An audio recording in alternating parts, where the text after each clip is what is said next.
I woke up under a dark bridge in the Yinbei district of Mordu. This city was a place of magic and neon lights, full of noise and life, but none of that reached me here. I was just a scrawny little boy in tattered clothes, lying on a thin, tattered quilt with a heavy green military coat pulled over me. Around me, rats squeaked in the shadows, competing with the constant roar of cars passing overhead. The faint glow of a streetlight hit my face. I was only 5 or 6 years old, and I had been wandering these streets for a year. Morning came quickly. As the sun spilled into the bridge tunnel, I slowly opened my eyes. I felt dazed. I'd been having the most realistic dreams lately. For the past 10 days, a handsome uncle had been appearing in my head, teaching me all sorts of things. He taught me calligraphy, chess, medicine, instruments, and painting. He even taught me how to cultivate my inner strength. Last night, he told me he wanted to take me as his disciple. It was strange. In those dreams, I learned everything so fast. I remembered every detail. I let out a soft, childish mumble, wondering why it felt so real, but then my stomach let out a loud growl. I gave a silly little smile. It was time to go to work. I crawled under my makeshift bed and pulled out a small plate and a piece of paper. I tiptoed out of the tunnel and headed toward the busy streets. The morning rush in Yinbei was intense. Vendors were setting up their stalls, and the sidewalks were packed with people. Nearby, 2 students were walking toward their school. The girl was Lin Xiaoxiao, and the boy was Yixing. Yixing was complaining that they were going to be late for morning study, but Lin Xiaoxiao didn't seem to care. She was focused on a breakfast stall until she saw me. I had already set up my spot on a small patch of empty ground. I sat there, looking up at the passers-by with wide, hopeful eyes. My sign asked for food. My name was Xiao Ku. For a long time, I had lived with an old man who collected scrap metal. We were poor, but he loved me. He always gave me the best food and the little toys he found in the trash. He died a year ago from liver cancer. I cried until I fell asleep next to his body, and the next day, the police took him away. An old beggar had taken pity on me and taught me how to survive. He told me that if I wanted to eat, I had to beg. So, I started my workday early. I looked at Lin Xiaoxiao and asked if the pretty sister could give me something to eat. I knew I looked weak, malnourished, and thin like a bean sprout, but my bright blue eyes always got people's attention. Lin Xiaoxiao's eyes turned red with pity. Yixing felt it too. He went over to a stall and bought me 2 pancakes and a bottle of soda. I gave them a sweet smile as I took the food, but when they asked about my family, my head dropped. I told them my grandpa was gone, and I didn't know where my parents were. I started to cry, my little body shaking as I thought about being alone. Lin Xiaoxiao tried to comfort me. She asked why the police hadn't taken me to an orphanage. I sobbed, telling her I didn't want to go there. I wanted to find my real parents, so I had run away to search for them. She couldn't take it anymore and pulled a 50 yuan note from her pocket, placing it on my plate. She even asked if I wanted to go home with her. I froze, looking at her through my tears. Just then, a sharp gust of wind blew the 50 yuan bill right out of the plate and toward the busy road. I didn't think. I just lunged for it. I couldn't let the kind sister's money blow away. Dangerous. Come back, Yixing shouted, reaching for me, but he missed. An Audi A6 was flying down the road. I was right in its path. The driver slammed on his brakes, leaving long black skid marks on the asphalt. The car screeched to a halt just half a meter from my face. I sat there on the ground, clutching the bill, staring at the grill of the car in pure terror. The door swung open and a fat man hopped out, screaming. He was furious. Lin Xiaoxiao and Yixing rushed to my side. The man called me a little beggar and accused me of trying to scam him by getting hit on purpose. He walked up and aimed a heavy kick right at me. Yixing stepped in front of me, taking the blow to his own body. He groaned, but didn't fight back. He just tried to apologize to the man, saying I was just a kid. Lin Xiaoxiao wasn't as quiet. She snapped at the man, calling him heartless for attacking a child. The man's face turned purple with rage. He looked like he wanted to slap her. A crowd began to gather, blocking the street entirely. Horns started honking behind the Audi. Then, a woman stepped out of a luxury Maserati. She walked up to the fat driver with a cold, calm expression. She told him to move his car immediately because her president was in the back and had an urgent matter. The crowd gasped. It was a limited edition Maserati with a 111111 license plate. Everyone knew that car belonged to the Wong group. The fat driver turned pale. He spat on the ground and cursed his luck, but he didn't dare argue with the Wong family. He scrambled back into his car and drove off, clearing the road. The woman in the Maserati watched me from her window. I was just a small boy sitting on the pavement, and I could see a flicker of pity in her eyes. She stepped out, pressed 200 yuan into my hand, and disappeared back into her car without a word. Inside the luxury vehicle, Wang Siki leaned back. She was the president of the Wong Group, a 22-year-old woman who ruled the business world with an iron fist. Her assistant, Xiao Lian, told her the crowd thought I was a scammer, but Wang Siki didn't even blink. Her mind was already miles away, focused on a 200 million yuan trap set by a rival named Gao Shi. She was cold, beautiful, and dangerous. If someone tried to bite her, she was ready to tear them apart. Back on the sidewalk, Lin Xiaoxiao and Yi Xing returned to my side. Lin Xiaoxiao knelt down and told me to stay put until she finished school. She promised to take me home later. I nodded obediently, but as soon as they disappeared into the distance, I stuck out my tongue. I packed up my bowl and my signs, grabbed my 2 pancakes, and vanished. By the time the lady at the pancake stall looked over, I was long gone. I headed to my spot under the bridge. It was my only home. I sat there happily munching on my pancakes and washing them down with a cold cola. A satisfied smile spread across my face. I felt bad for the kind sister, but I couldn't go home with her. I had to stay here to find my real family. I reached into my shirt and touched the blue jade pendant hanging from my neck. The name Xiao Ku was carved into it. Grandpa told me this was the only thing my parents left for me. I believed that if I stayed, my mom would see the jade and finally find me. Once I finished my breakfast, I sat cross-legged on my ragged quilt. It was time to practice the cultivation technique my master had taught me. I closed my eyes and let the world fade away. When I finally opened them, the sun was already setting.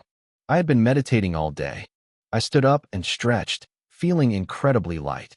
I didn't even notice that my skin looked healthier or that my thin body was starting to fill out. I was hungry again. I reached under my quilt and pulled out a small iron box. This was my treasure, and it was filled with all the change I had saved over the last year. 1s, 5s, and even a few 100 yuan bills. I carefully picked out 13 yuan and tucked the box back into its hiding spot. The city came alive as night fell. I wandered through the neon-lit streets, ignored by most and glared at by a few. I didn't care, and I headed straight for a small food stall run by a kind old grandmother. She sold rice boxes for 12 yuan, a price that drew in all the workers and poor folks in the area. I handed her my 13 yuan and asked for my favorite stir-fried meat and a cola. She smiled, rubbed my head, and gave me a little extra. I told her all about the kind sisters who gave me money today. She told me I was a good boy and sent me on my way. As I walked back, I passed a KFC. I stopped at the glass, staring at a family sitting inside. A little girl was eating a chicken leg while her mother playfully pinched her cheeks. I stood there, mesmerized, and felt a drop of drool escape my mouth. Suddenly, a heavy force slammed into me. A fat woman had walked right into me, knocking me flat onto the pavement. She didn't even fall, but she started screaming immediately. She called me a wild brat and cursed at me for standing in her way. People started to stare and point. I didn't say a word. I just scrambled to pick up my spilled dinner and ran into the shadows of a nearby park. I curled up in a dark corner and let the tears fall. I was a child nobody wanted. I had no parents to pinch my cheeks or buy me chicken legs. I cried quietly, afraid that if I made too much noise, someone would come by and yell at me again. After a while, I wiped my eyes and sat up on a park bench. I reached for my chest, but my heart skipped a beat. My hand met nothing but skin. The jade was gone. It must have fallen off when I tripped at the KFC. I panicked and sprinted back toward the restaurant as fast as my legs could carry me. I didn't know that the fat woman had already found it. She had seen the blue jade rolling at her feet and snatched it up. She took it straight to a nearby jewelry store. She didn't care about the history or the name carved into it. She just wanted the money. After some haggling, the manager bought it for 30,000 yuan. The woman walked out of the store with a wicked grin, thrilled by her luck. Inside the shop, the manager, Xiao Su, was putting the jade away when an old man walked through the back door. It was his master. The old man asked if anything special had come in today. Xiao Su pulled out a tray of gold and pearls, but the master brushed them aside. His eyes locked onto the blue jade pendant. Among all the common jewelry, that one piece of jade glowed with a quality that didn't belong in a shop like this. The old master sifted through the pile of jade until he picked up my pendant. It was a deep, translucent blue. He pulled out a magnifying glass and a flashlight, his expression shifting from confusion to pure shock. He muttered about it being imperial blue light jade. He couldn't believe a treasure like this was sitting in a common shop. This man was an expert from the Zhujiang group, and he knew his stones. Most people would mistake this for ordinary blue water jade, but that stuff is coarse and lifeless. This jade was different. It felt alive, warm, and had the power to calm the spirit. It was the kind of treasure you couldn't put a price on. He flipped the pendant over and saw 2 words carved into it. Xiao Ku. The calligraphy was sharp, like a soaring dragon. It was the work of a world-class master. The old man went silent. He knew the owner of this jade had to be someone with incredible status. The shop manager, Xiao Su, asked what they should do with it, thinking they could sell it for a good price. The master turned and glared at him. He called him a fool. He told him a tiny piece of this was worth more than his life. More importantly, this jade belonged to someone powerful. You don't just sell something like this. The manager was stunned. The master thought for a moment, then pulled out his phone. He called a man named Li and told him he'd found imperial blue light jade. Li screamed through the phone, demanding to see it. The master sent over photos and videos immediately. Inside the office of the Tianyu Group, Vice President Li Yishan let out a gasp. His staff looked on in confusion as he nearly swore out loud. He recognized that jade. 6 years ago, at a massive auction in Shanghai, a piece of imperial blue light jade half this size sold for 100 million yuan in just 1 minute.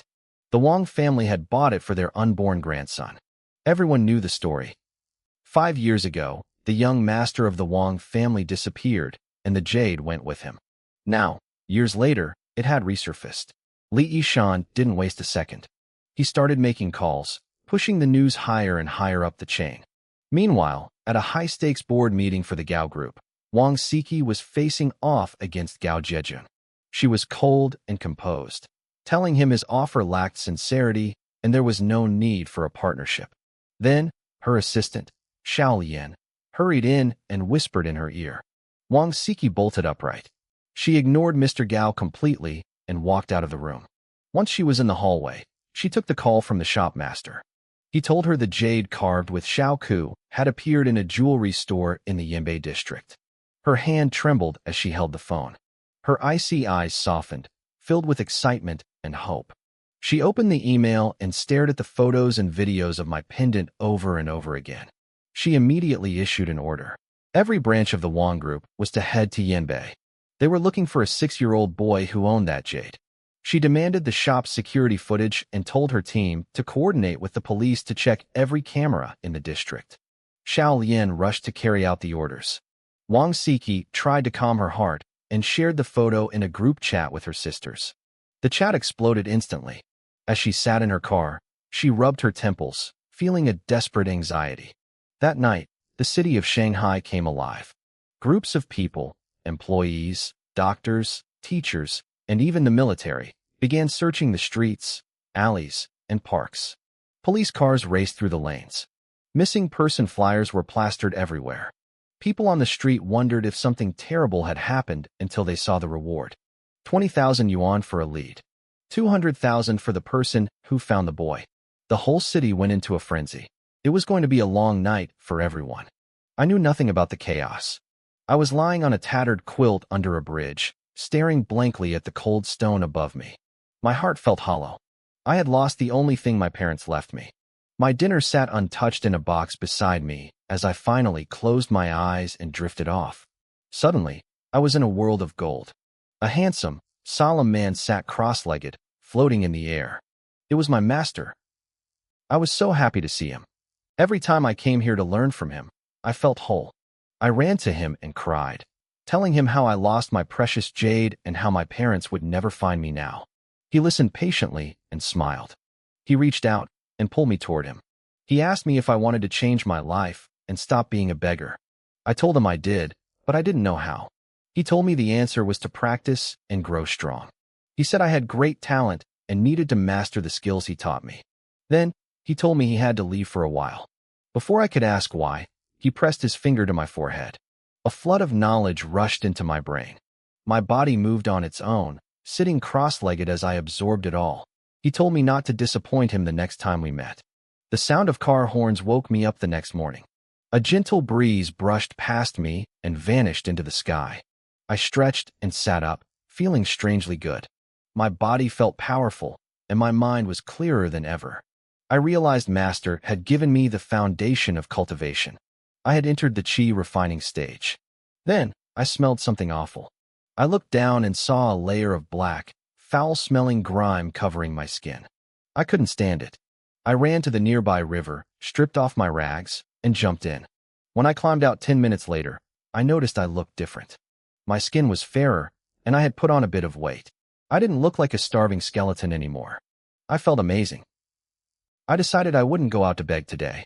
I had to find my jade. I grabbed my few coins and left the bridge.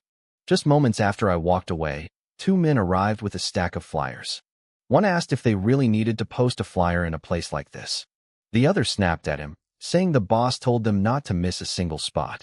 "This area is our responsibility," one of the men said, slapping a flyer onto a pole. "Do we really have to be this thorough? I haven't slept all night." His partner glared at him. "Are you stupid? This order came from the boss's top superior. If we mess this up, we're finished. Now get back to work." I walked past them, blissfully unaware of their conversation. I was busy stuffing a warm meat bun into my mouth, the savory juice making me feel more alive than ever. I noticed the streets looked different today. There were police officers everywhere, patrolling every corner and scanning the crowds. "What's going on?" I wondered, chewing slowly. As I wandered down a side street, a faint, pitiful whimpering reached my ears. It came from a narrow alleyway. My curiosity got the better of me, and I stepped inside to investigate. Just as I disappeared into the shadows, a police car slowed down at the entrance. "Was there a kid there just now?" one officer asked, squinting. He vanished. The driver rubbed his tired eyes. "We've been at this all night. You're probably just seeing things. Let's keep moving. If we find that kid from the Wong family, we're looking at a double promotion." Across the city, in the heart of the Tianshui district, the Wong Group headquarters towered over the skyline. Inside, the office was minimalist and elegant. Wang Siki sat behind her desk as her assistant, Xiao Yin, placed a wooden box in front of her. "President Wang, the jade has been recovered," Xiao Yin reported. "A woman sold it to a shop last night. I've already downloaded the security footage. We traced her back to a McDonald's in the Yinbei district." Wang Siki opened the box. The jade glowed softly under the office lights. She snapped the lid shut, locked it in her safe, and looked at the laptop screen. "Show me." The video played. It showed a small boy peering through a window into the restaurant. A large, angry woman walked out and slammed into him, knocking him to the ground.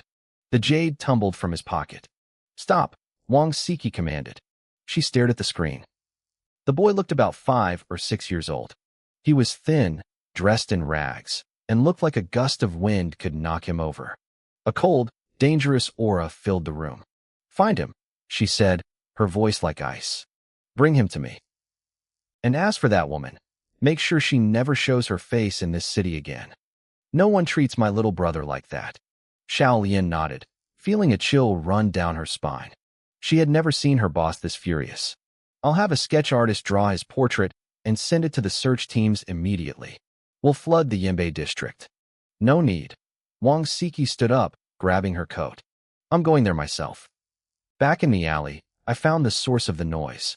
It was a tiny puppy, no more than 10 centimeters tall, hidden behind a pile of trash. Its fur was pure white, but matted with dirt. It was desperately digging through the garbage for a scrap of food. I froze. I could feel a faint ripple of spiritual energy coming from the dog. Since I had entered the chi refining stage, I was sensitive to things like that. The puppy looked up, its eyes locking onto the meat bun in my hand. It started wagging its tail, circling my feet with a soft bark. "Are you hungry?" I asked. I knelt and placed the rest of my bun on the ground. The puppy inhaled it in seconds. I reached out and stroked its head. Are you all alone too? I whispered. No, Mom or Dad. We're kind of the same, aren't we? I stood up to leave, but the puppy let out a sharp cry. It followed me, nipping at my heels. I looked down at its hopeful face. You want to come with me? Fine. We're friends now. Since you're so white, I'll call you Xiaohei. Come on, Blackie. The puppy looked confused for a second, probably because of the name, but then it happily leaped into my arms. I tucked it into my shirt and headed toward the McDonald's. Why are we so similar, Xiaohei? I muttered as I walked. I'm a lonely human, and you're a lonely dog. Suddenly, two men in camouflage uniforms stepped out and blocked my path. I stopped, my heart racing. They looked like soldiers. Mr. Soldier, I didn't do anything wrong, I said, my voice trembling. I'm just looking for something at the McDonald's. They didn't move. They pulled out a phone and kept looking from the screen to my face. Finally, one of them knelt down. He had a pistol holstered at his waist, which made me gulp. Don't be scared, kid, he said gently. Have you seen this before? He showed me a photo. It was my blue-purple jade pendant. That's mine. I cried out. I lost it. Can I have it back? It's really important to me. The two men exchanged a look and smiled. Is your name Xiaoko? Yes, I'm Xiaoko. I'm almost 6. I wondered how they knew my name. One of the men tapped his radio. Notify all units. Target located on Sunshine Avenue. Converge now. Within minutes, the street turned into chaos. Sirens wailed as dozens of police cars arrived, blocking off the intersections. Traffic lights were forced to red. Officers began cordoning off the area with yellow tape. I stood there, clutching Xiaohei tightly, as over 100 soldiers and police officers surrounded me. I was terrified. Can I go now? I have things to do, I squeaked. You can't leave yet, young master, a soldier said with a respectful nod. Your family is coming to get you. But I don't have a family, I argued. My grandpa passed away. You have the wrong person. Just then, the roar of high-performance engines drowned out everything else. A fleet of black SUVs led by a sleek Maserati tore through the barricades. The soldiers stood at attention. Miss Wong, they shouted in unison. A line of bodyguards in black suits stepped out, creating a path. Then, the door of the Maserati opened. A woman stepped out. She had long, elegant legs and wore a sharp black suit that made her look powerful and intimidating. She was beautiful, the kind of beauty that didn't even need makeup. She was Wong Siki. She locked eyes with me and began walking forward, the click-clack of her high heels echoing on the pavement. I stared at her, mesmerized. What a pretty big sister, I thought. This woman was the most beautiful person I had ever seen. She looked incredibly wealthy, too. She walked toward me, each step confident and graceful. When she finally reached me, her eyes weren't cold like the other rich people I'd encountered. They were full of tenderness and a deep, aching sadness. She looked at me, small, thin, and covered in dirt. This was the first time Wong Siki had ever seen her younger brother. I could tell she was imagining all the meals I'd missed and the ragged clothes I'd been forced to wear. Her expression shifted, as if someone had driven a needle into her chest.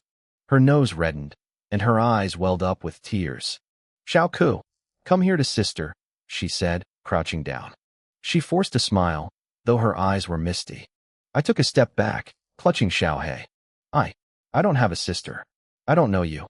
You have the wrong person. I'm sorry. I was confused. Someone this rich and beautiful couldn't possibly be related to me. Usually, people like her looked at me with disgust or indifference. I am your sister, she said softly. Your name is Wang Xiaoku. 5 years ago, you were switched at birth in the hospital. By the time we realized it, it was too late. She reached into her pocket and pulled out a jade pendant. Our parents had this made specifically for you.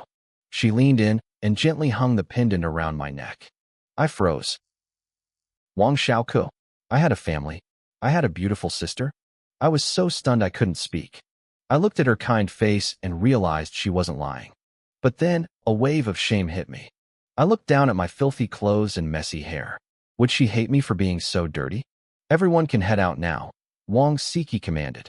Xiao Lian, go to the nearest clothing store. The crowd of soldiers and police dispersed instantly. Within seconds, only a few people remained. Wang Siki stood up and reached for my hand, but then she noticed the scruffy little dog in my arms. Xiao Ku, is this your pet? I stroked Xiao Hei's head and shook my head. He's my friend. His name is Xiao Hei. A small smile played on her lips.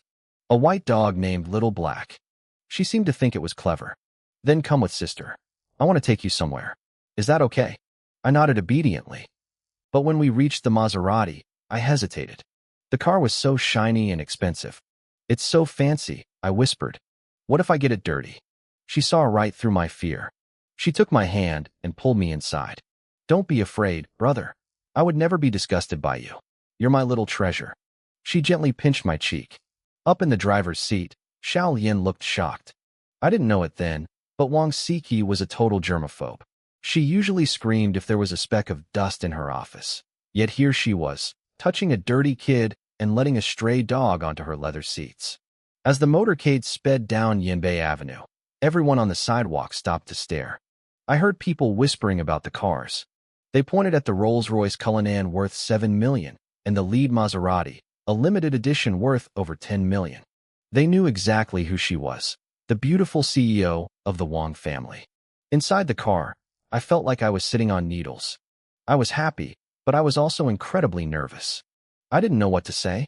Brother, can you tell me how you've been living? She asked. The floodgates opened. I started telling her about my life with Grandpa, and then about my time living on the streets. I told her about the kind strangers who gave me food or toy guns, and how I had to run away from the city officials when they tried to clear the streets. Wang Siki listened, her heart breaking. I was only 5 years and 9 months old.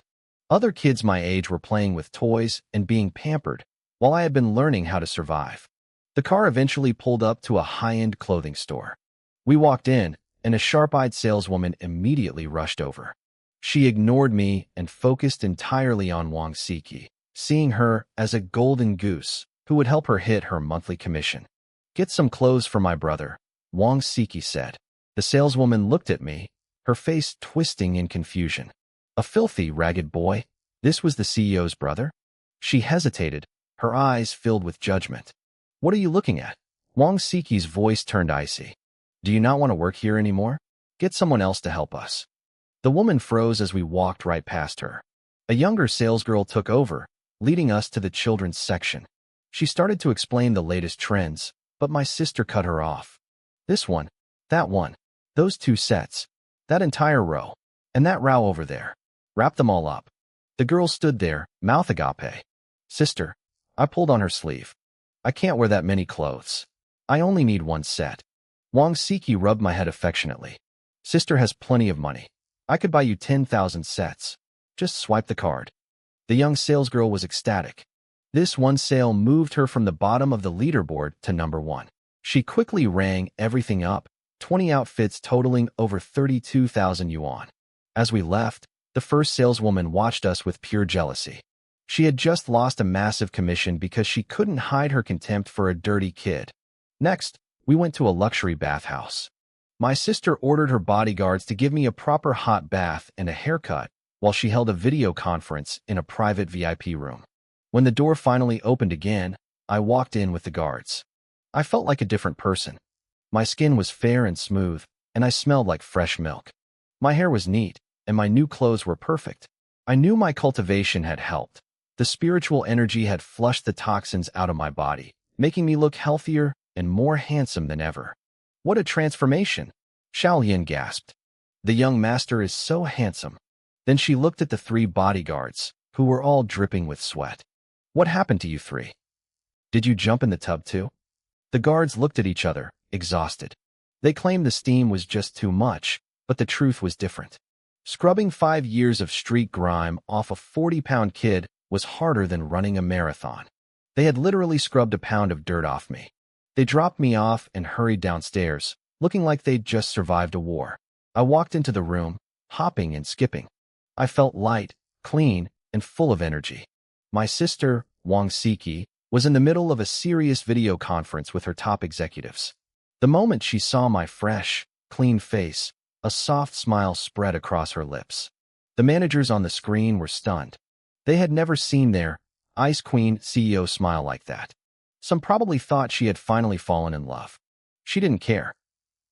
She ended the meeting right then and there, telling them we would discuss the new district planning tomorrow. She shut the laptop, leaving a room full of confused executives behind. She patted the seat next to her, gesturing for me to sit. I climbed up beside her, smelling the faint scent of flowers on her skin. It wasn't like the heavy, suffocating perfume of the women I'd seen on the streets. It felt safe. I told her I had finished my bath, and she squeezed my cheek, her eyes full of sweetness. For the first time in my life, I truly felt like I had a family. Just then, Xiao Lian walked in carrying a fluffy white dog. It was my dog, Xiao He. He had been washed and vaccinated, his fur now snow-white and soft. The moment he saw me, he wiggled out of Xiao Lian's arms and jumped into my lap, licking my face until I burst out laughing. Both Siki and Xiao Lian looked at him with strange expressions. He was perfectly white now, yet I still insisted on calling him Little Black. They thought it was a bit rebellious, but to me, the name just sounded cooler. Siki tried to convince me to change his name to Little White, but I shook my head. Xiao He stayed Xiao He. She gave up and started pulling me into photos instead. I sat there, looking a bit dazed but cute, my large eyes bright and clear. She sent the photos to a family group chat, and within seconds, her phone started exploding with notifications. My other sisters were going wild. Wang Xinru claimed I was her little baby. Ying said I looked too thin and wanted to take me away to fatten me up. Another sister, a doctor named Wang Zixin, insisted she was the only one who knew how to care for a child properly. Even a sister named Lele, who was on a global tour, said she wanted to end her concerts early just to pinch my cheeks. I stared at the screen in shock. I had 7 older sisters. Including Siki, that made 8. I had so many people waiting for me. By noon, my stomach started growling. Siki asked what I wanted to eat. I thought about the girl I had seen yesterday, the way she bit into a crispy drumstick. I told my sister I wanted fried chicken, burgers, and cola. She immediately tapped my forehead with her finger. She told me it was junk food and bad for my health. I looked at her with my best puppy dog eyes, feeling truly disappointed. Seeing my face, she sighed and gave in. Just this once, she promised. I cheered and hugged Xiao He so hard, he almost lost his breath. 15 minutes later, a luxury car pulled up to a fast food restaurant. The manager was already waiting outside, bowing as we entered. The place was completely empty. I looked around, confused. Usually, these places were packed. I asked Siki why no one was there. Xiao Lian stifled a laugh, explaining that my sister had bought out the entire restaurant for the afternoon. Siki just told me that people stayed away because they knew it was junk food. The manager in the corner looked like he wanted to cry, but he couldn't complain. She had paid him a fortune. I grabbed a drumstick and took a huge bite. It was crunchy, juicy, and perfect. I lost all my manners, stuffing my face with wings in one hand and cola in the other. Grease was everywhere, but I didn't care. Siki watched me with a smile, gently wiping my mouth with a tissue. I even offered her a piece. Xiao Lian looked horrified, knowing how much the CEO hated the smell of fried food. But to her shock, Siki put on a glove and actually took a bite. She did it for me. After we finished, even Xiao He had a round belly. There was still a lot of food left on the table. I looked at the leftovers, feeling a pang of guilt. I had spent so many years starving that wasting food felt like a sin. Siki understood. She had the staff pack everything up.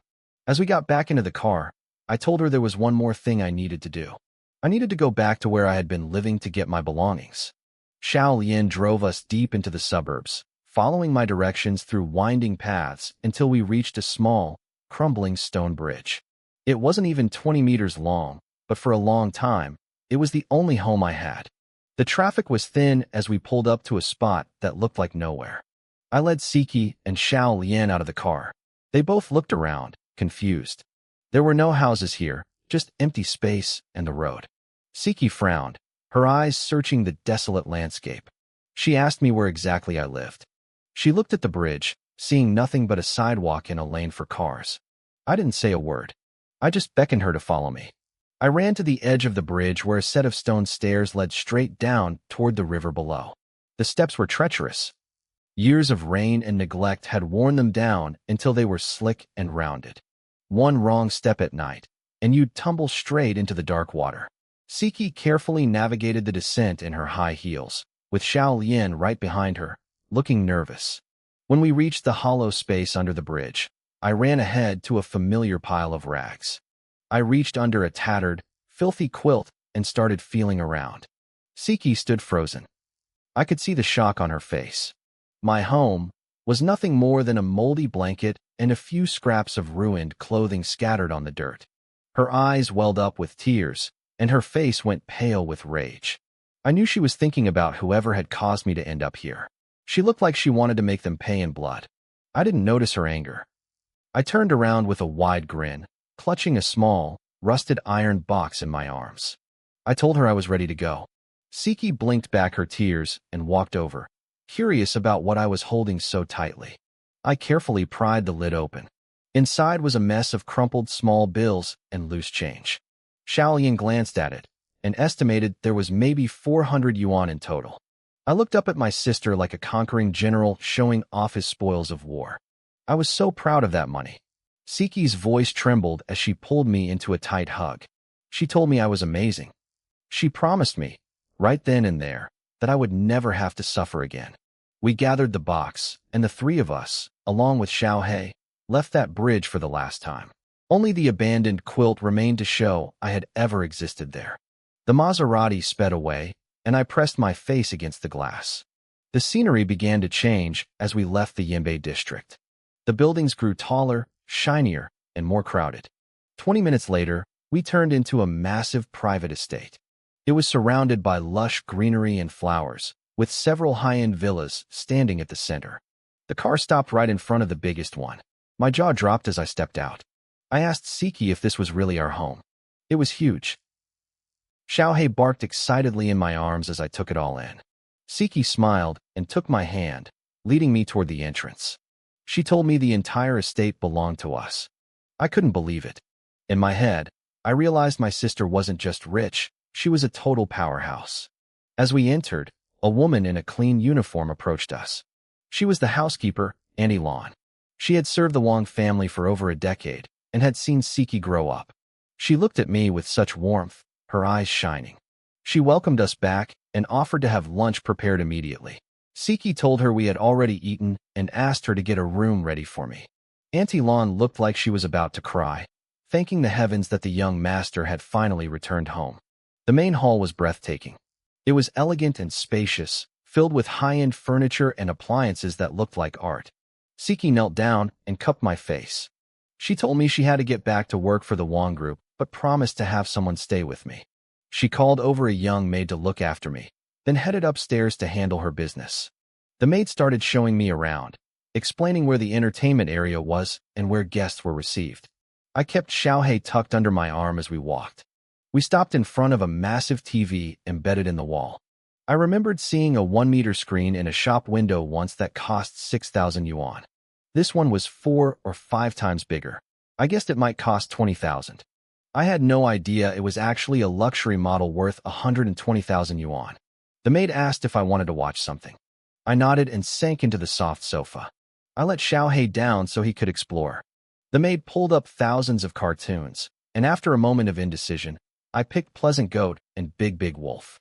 I got lost in the show, snacking on a fruit platter and sipping cold drinks. It was the most comfortable I had ever been. While I was mesmerized by the TV, Xiaohei was busy sniffing every corner of the room. The front door wasn't locked, just slightly ajar. He pushed it open with his paws and slipped outside. He went wild, sprinting across the lawn and rolling in the grass. Eventually, he wandered toward the edge of the estate. A man who was sweeping the ground spotted him. He looked at Xiaohei with pure disgust.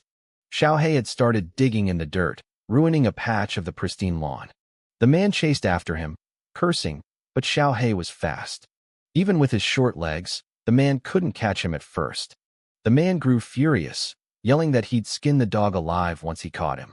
Finally, he cornered Xiaohei. He grabbed my dog by his hind legs, hoisting him into the air. Xiaohei struggled, but the man held tight. He started walking toward the main gate, intending to throw the stray as far away as possible. Near the entrance, he ran into Annie Lan. She was busy directing people carrying boxes of new toys and clothes for me. The man, Xiao Lu, greeted her, looking disheveled. Auntie Lon asked what happened to him. He gave a forced laugh and told her he'd caught a stray dog that had sneaked in and was going to toss it out so it wouldn't bother the mistress. Auntie Lon turned away, but then she froze. She spun back around and stopped him just as he reached the gate. She looked at the dog and realized who it belonged to. She asked him what he thought he was doing with the young master's dog. Xiao Lu went pale. He had heard the young master was back, and he'd even received a 500 yuan bonus to celebrate, but no one told him about a dog. Auntie Lon snatched Xiao He away and patted his head gently. She glared at Xiao Lu, telling him that if he threw this dog out, he'd be throwing his job out with it. She warned him that if the young master got angry, there would be hell to pay. Cold sweat broke out on Xiao Lu's forehead.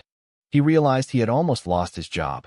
In the Wang household, even the people who swept the floors earned over 10,000 yuan a month. It was a position thousands of people were desperate to grab. Xiao Lu quickly bowed his head to Auntie Lon, stammering out apologies and explaining that he had no idea the dog belonged to the family. In the end, he was fined 1,000 yuan from his salary, though the rest of the family remained unaware of the incident. He felt humiliated, having been outsmarted by a dog, and he slunk back to his post to fill in the hole Xiao He had dug. 2 hours later, I finished watching TV. I was starting to feel a bit restless when Auntie Lon walked over, carrying Xiao He in her arms. She told me my room was ready and asked if I wanted to see it. Even though being called young master felt strange and uncomfortable, I nodded. I thanked her in my soft, childish voice, which seemed to melt her heart. She smiled warmly at me. It seemed she had a soft spot for kids. We went up to the second floor, and she pointed to the room at the end of the hallway. That was mine. As we walked, she patiently explained who the other rooms belonged to. She pointed to a set of closed doors and told me those belonged to my mother and father. My sister's room was on the 3rd floor. Are my parents not home? I asked. Where did they go? I desperately wanted to see them. I hadn't seen my parents for as long as I could remember, but at the same time, a part of me was terrified that they wouldn't like me. Auntie Lon told me that the master and madam were handling business in the north and wouldn't be back for a long time. She didn't tell me the truth, that my father was actually in a war zone dealing with a rebellion. She pushed open the door to my room, and I froze. It was a masterpiece. Every piece of furniture was perfect, but what caught my eye was the massive shelf filled with toys and rows of plush dolls. It was a dream paradise for any boy. The bed was huge and looked incredibly soft, covered in a cartoon-patterned quilt. It's amazing, I shouted, diving onto the bed. It was so bouncy and comfortable, worlds away from the cold ground under the bridge where I used to sleep. The room even had smart air conditioning that kept the temperature perfect all day long. Auntie Lon asked if I was satisfied or if I needed anything else. I told her I loved it, but that I was feeling a bit sleepy. She smiled, told me to rest, and pointed out a button by the bed I could press if I needed her. Once she closed the door, I sat up and crossed my legs on the bed. Since this morning, I had felt something strange inside my head. Now that I was alone, I finally had the chance to investigate.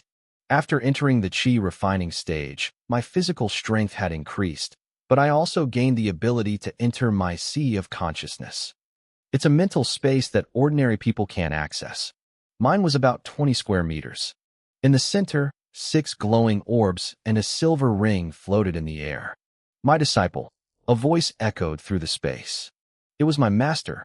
I spun around, looking for him, but he was nowhere to be seen. The voice explained that these were gifts he had left for me.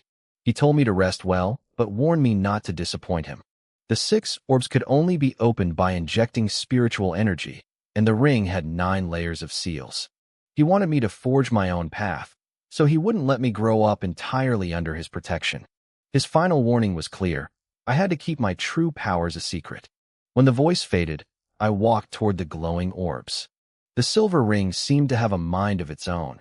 As soon as I touched it, it shrank to fit my finger perfectly. I tried to push my spiritual energy into the orbs, but they didn't react. I realized my cultivation level was still too low. I opened my eyes and looked at the ring on my finger. Master was really gone, but he had left me treasures. I sent my consciousness into the ring and gasped. The space inside was massive, the size of a basketball court.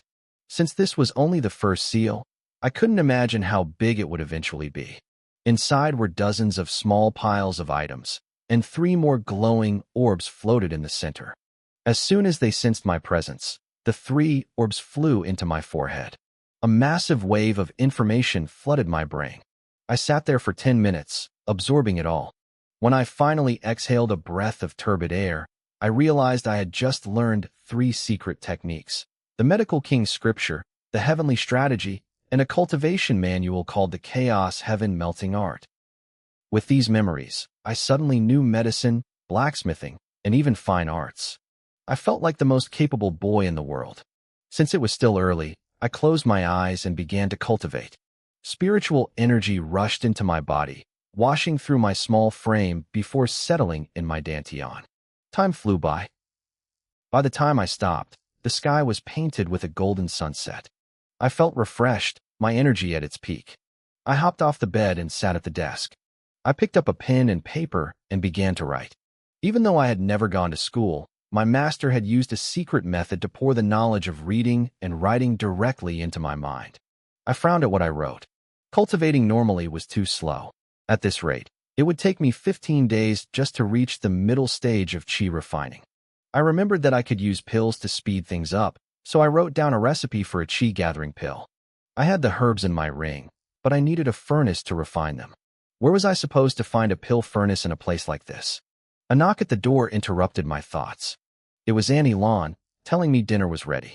I followed her downstairs, my stomach growling. I knew that once I reached the foundation building stage, I wouldn't need to eat anymore, but for now, I was starving. My sister, Wang Siki, was already at the table. She looked tired from work, but her face lit up when she saw me. She pulled me down to sit next to her. The table was enormous, big enough for 20 people, and it was covered in over a dozen dishes: braised ribs, sweet and sour fish, spicy chicken, and tofu. "Sister, I can't eat all of this," I whispered, tugging at her sleeve. She laughed and placed a piece of fish in my bowl. "Silly boy, I'm not asking you to eat it all. Just eat until you're full." I asked her if the leftovers would be thrown away, worried about the waste. She explained that the staff would take care of it and nothing would go to waste. Relieved, my appetite returned, and I began to dig in. The food was delicious. I couldn't stop eating. The food was so good that I just kept going until I was completely stuffed. To me, being able to eat like this was the ultimate luxury. While I focused on the food, my sister, Wang Siki, barely touched her plate. She just sat there, watching me with a look of pure affection. "Little brother," she said softly, "your 6th birthday is coming up in 3 months." I rubbed my bloated belly and tilted my head, confused. I didn't know what a birthday was or what you were supposed to do. I told her I'd never had one before and that Grandpa never knew when I was born. Siki reached over with a handkerchief and gently wiped the corner of my mouth. She told me my birthday was October 9th. She explained that on your birthday, you get to eat a big cake, wear new clothes, and make a wish. I tried to imagine it. I asked her what cake tasted like. She told me it was soft and sweet, just like a cloud. After dinner, Siki secretly snapped a photo of me and sent it to a family group chat. My other sisters responded immediately. Wang Wenya, the eldest, said she was coming home in a few days and asked if they should tell our parents yet. Lele agreed, saying Mom and Dad cried every time they mentioned me. Then there was Shinru, who said she wanted to come home too, joking that she missed her sisters.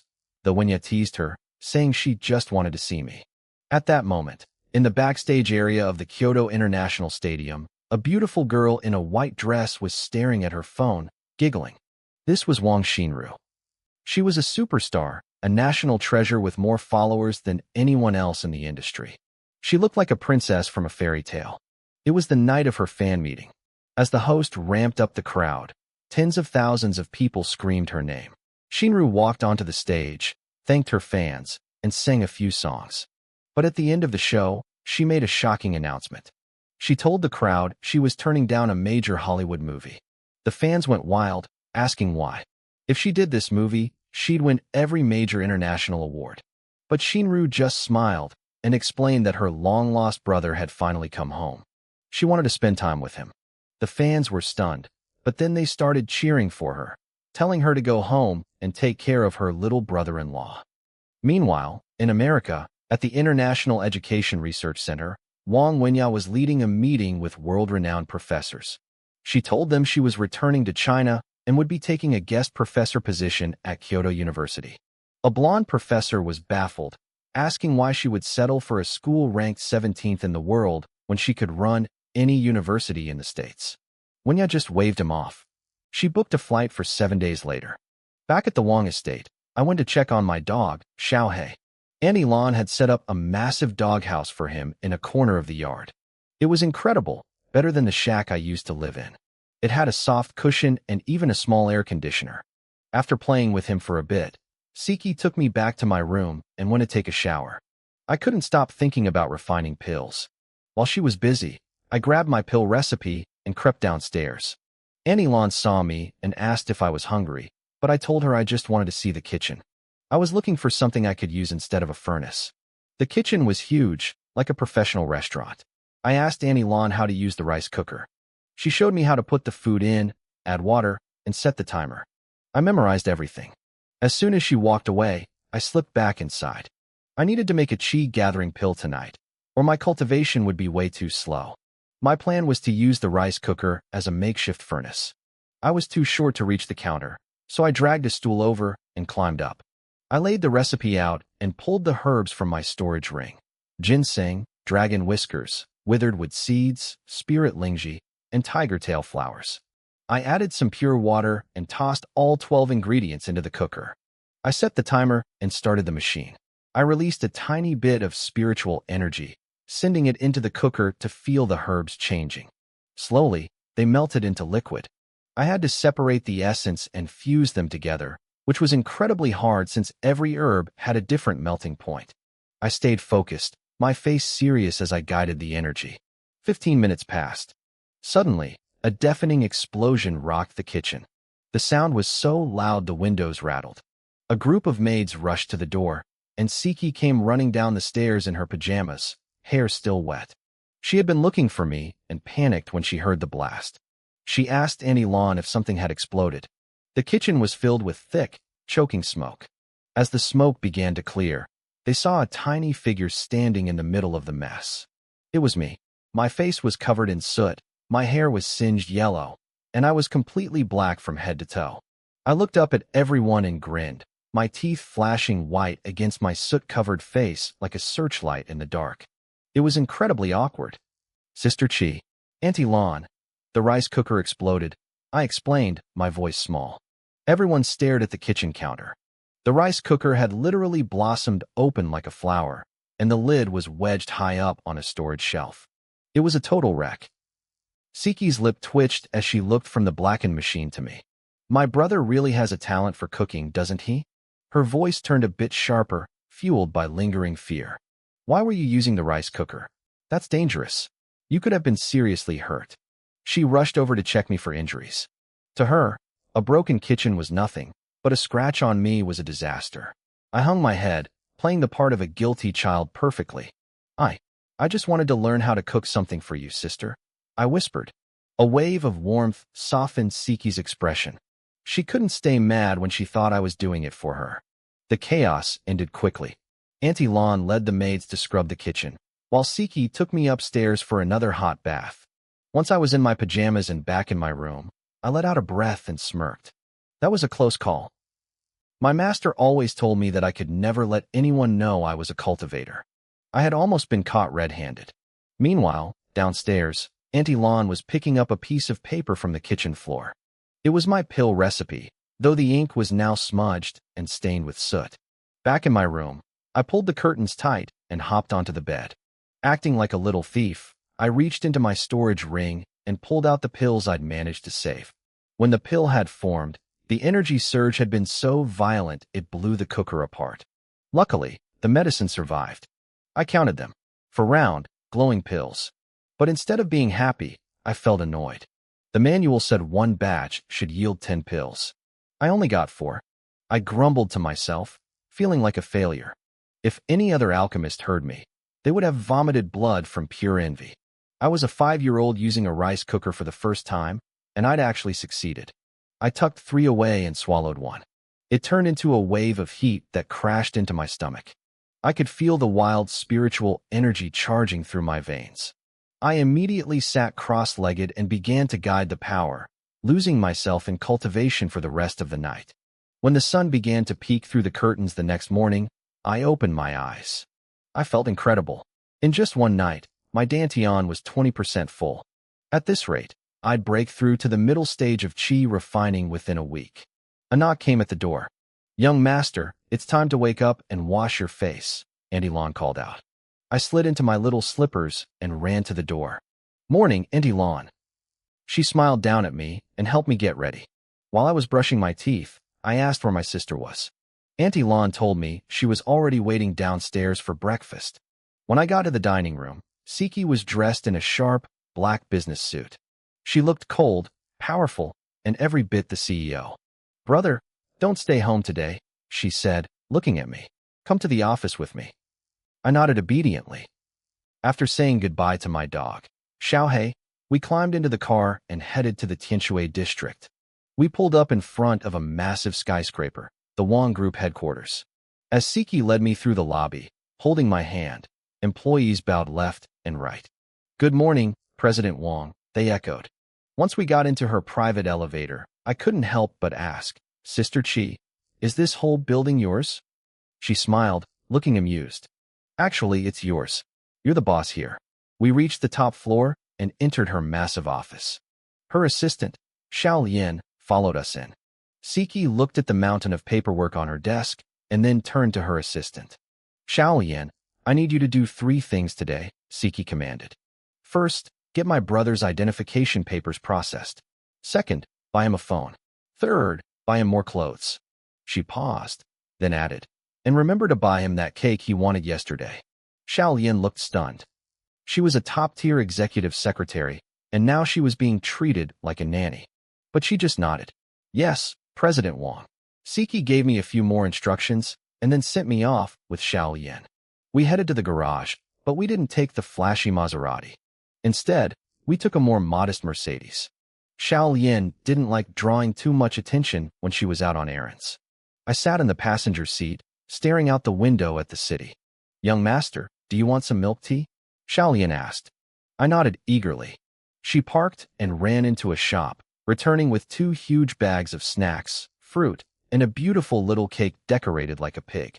I took a sip of the sweet tea and felt like I was in heaven. I looked at the cake, almost too pretty to eat. "Go ahead," Xiao Lian encouraged. "There's plenty more where that came from." I took a big scoop. The cream was so light and sweet it felt like I was eating a cloud. "It's so good. Do you want some, Sister Xiao Lian?" She laughed and shook her head, warning me not to eat too many sweets or I'd get cavities. I didn't worry about that. Once I reached the foundation building stage, my body would be immune to all common illnesses. Cavities didn't stand a chance against a cultivator. Soon, we arrived at the government office. The line outside was huge, at least 50 people deep. But as soon as we stepped out of the car, a manager rushed out to greet us and led us straight inside. "Hey, why don't they have to wait?" someone yelled from the line. "Yeah, I've been standing here for hours. This isn't fair." The manager ignored them until we were safely inside. Then he turned back to the crowd with a cold face. "Keep quiet. This isn't your house. If you don't want to wait, leave. Those 2 are guests of the director. Understand?" The crowd went silent. Nobody wanted to lose their spot after waiting so long. 20 minutes later, I walked out clutching my new ID card, grinning from ear to ear. Xiao Lian followed behind me, but I noticed the people in line were glaring at us with sharp, angry eyes. "Sister Xiao Lian, I think they hate us," I whispered. Xiao Lian smirked. "That's just because they think you're so cute they want to kidnap you. You better stay close to me." I immediately grabbed her hand tight, making her stifle a laugh. As we drove away, the people in line started grumbling again. "Kidnap him? My son is way cuter than that kid." Exactly. If I wasn't afraid of trouble, I would have told them off. They kept talking big, acting tough now that we were gone. The manager walked back over, his face darkening as he overheard them. He didn't wait for them to finish. "You too." The manager barked, pointing at the loudest complainers. "Get out. This office is closed to you today." The 2 men stood there, completely stunned. They couldn't understand why the manager was suddenly snapping at them. "Do you even know who they are?" the manager growled. his eyes full of contempt. That's the young master of the Wang family. You've got some nerve. He didn't give them a second chance. He had them kicked out right then and there. I looked back and saw them standing by the road, looking like they wanted to cry. One of them complained about how he'd waited all night just for it to be wasted, but I didn't feel bad for him. He should have kept his mouth shut. Next, Xiaolian took me to a high-end fruit-branded flagship store. The place was bright and sleek, with rows of glass counters displaying all kinds of shiny phones. A saleswoman walked up, smiling politely, and asked what we were looking for. I stared at the displays, feeling a bit overwhelmed. I'd seen people with these before, but I never thought I'd own one. "What kind of phone would you like to see, miss?" the saleswoman asked Xiaolian. "It's not for me," Xiaolian said calmly. "It's for him." The saleswoman looked down at me. I was just a 5-year-old kid with big, innocent eyes, probably looking very out of place. She reached into the counter and pulled out a smaller model, the Fruit 5s. She started explaining the 4-inch screen and the chip, thinking it was a toy for a toddler. Xiaolian shook her head. "He's not my brother. Bring out the newest models." The saleswoman blinked, realizing she'd misjudged us. She hurried to grab the top-tier lineup, the Fruit 14, the 14 Pro, the 14 Plus, and the 14 Pro Max. She went into detail about the specs and the differences. After looking them over, I picked the Fruit 14 Pro because it fit my hands a bit better. Xiaolian swiped a card, and just like that, 11,000 yuan was gone. The saleswoman was so excited she gave me a free teddy bear. I guess she didn't expect a kid my age to walk out with the latest flagship phone. As we left, I heard her typing furiously on her phone, bragging to her coworkers about the cute kid who just dropped a fortune in her shop. We got back into the black Mercedes. It was midday now, and even though autumn was coming, the heat outside was intense. I sat in the passenger seat, turning the new phone over in my hands. "Sister Xiaolian, what does this actually do?" I asked. I'd seen people on the street staring at these screens for hours, tapping away like crazy. The saleswoman had shown me how to turn it on and take a photo, but that was it. I opened the camera app. It was like a magic mirror. I opened my mouth, and the kid on the screen opened his mouth too. Click! I took my first photo. Xiaolian explained that I could watch videos, send messages, and even make video calls to my sister. My ears perked up at that. I really wanted to call her, but Xiaolian was busy driving and couldn't help me set it up yet.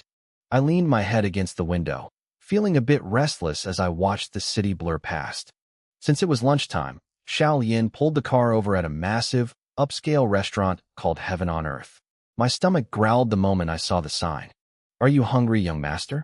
Let's go inside," she said. The place was fancy. As soon as we walked in, a thin waiter greeted us. "I want a private room on the 3rd floor," Xiaolian said. The waiter looked awkward. A shorter waiter nearby spoke up. "I'm sorry, miss, but the 3rd floor is fully booked." Xiaolian frowned.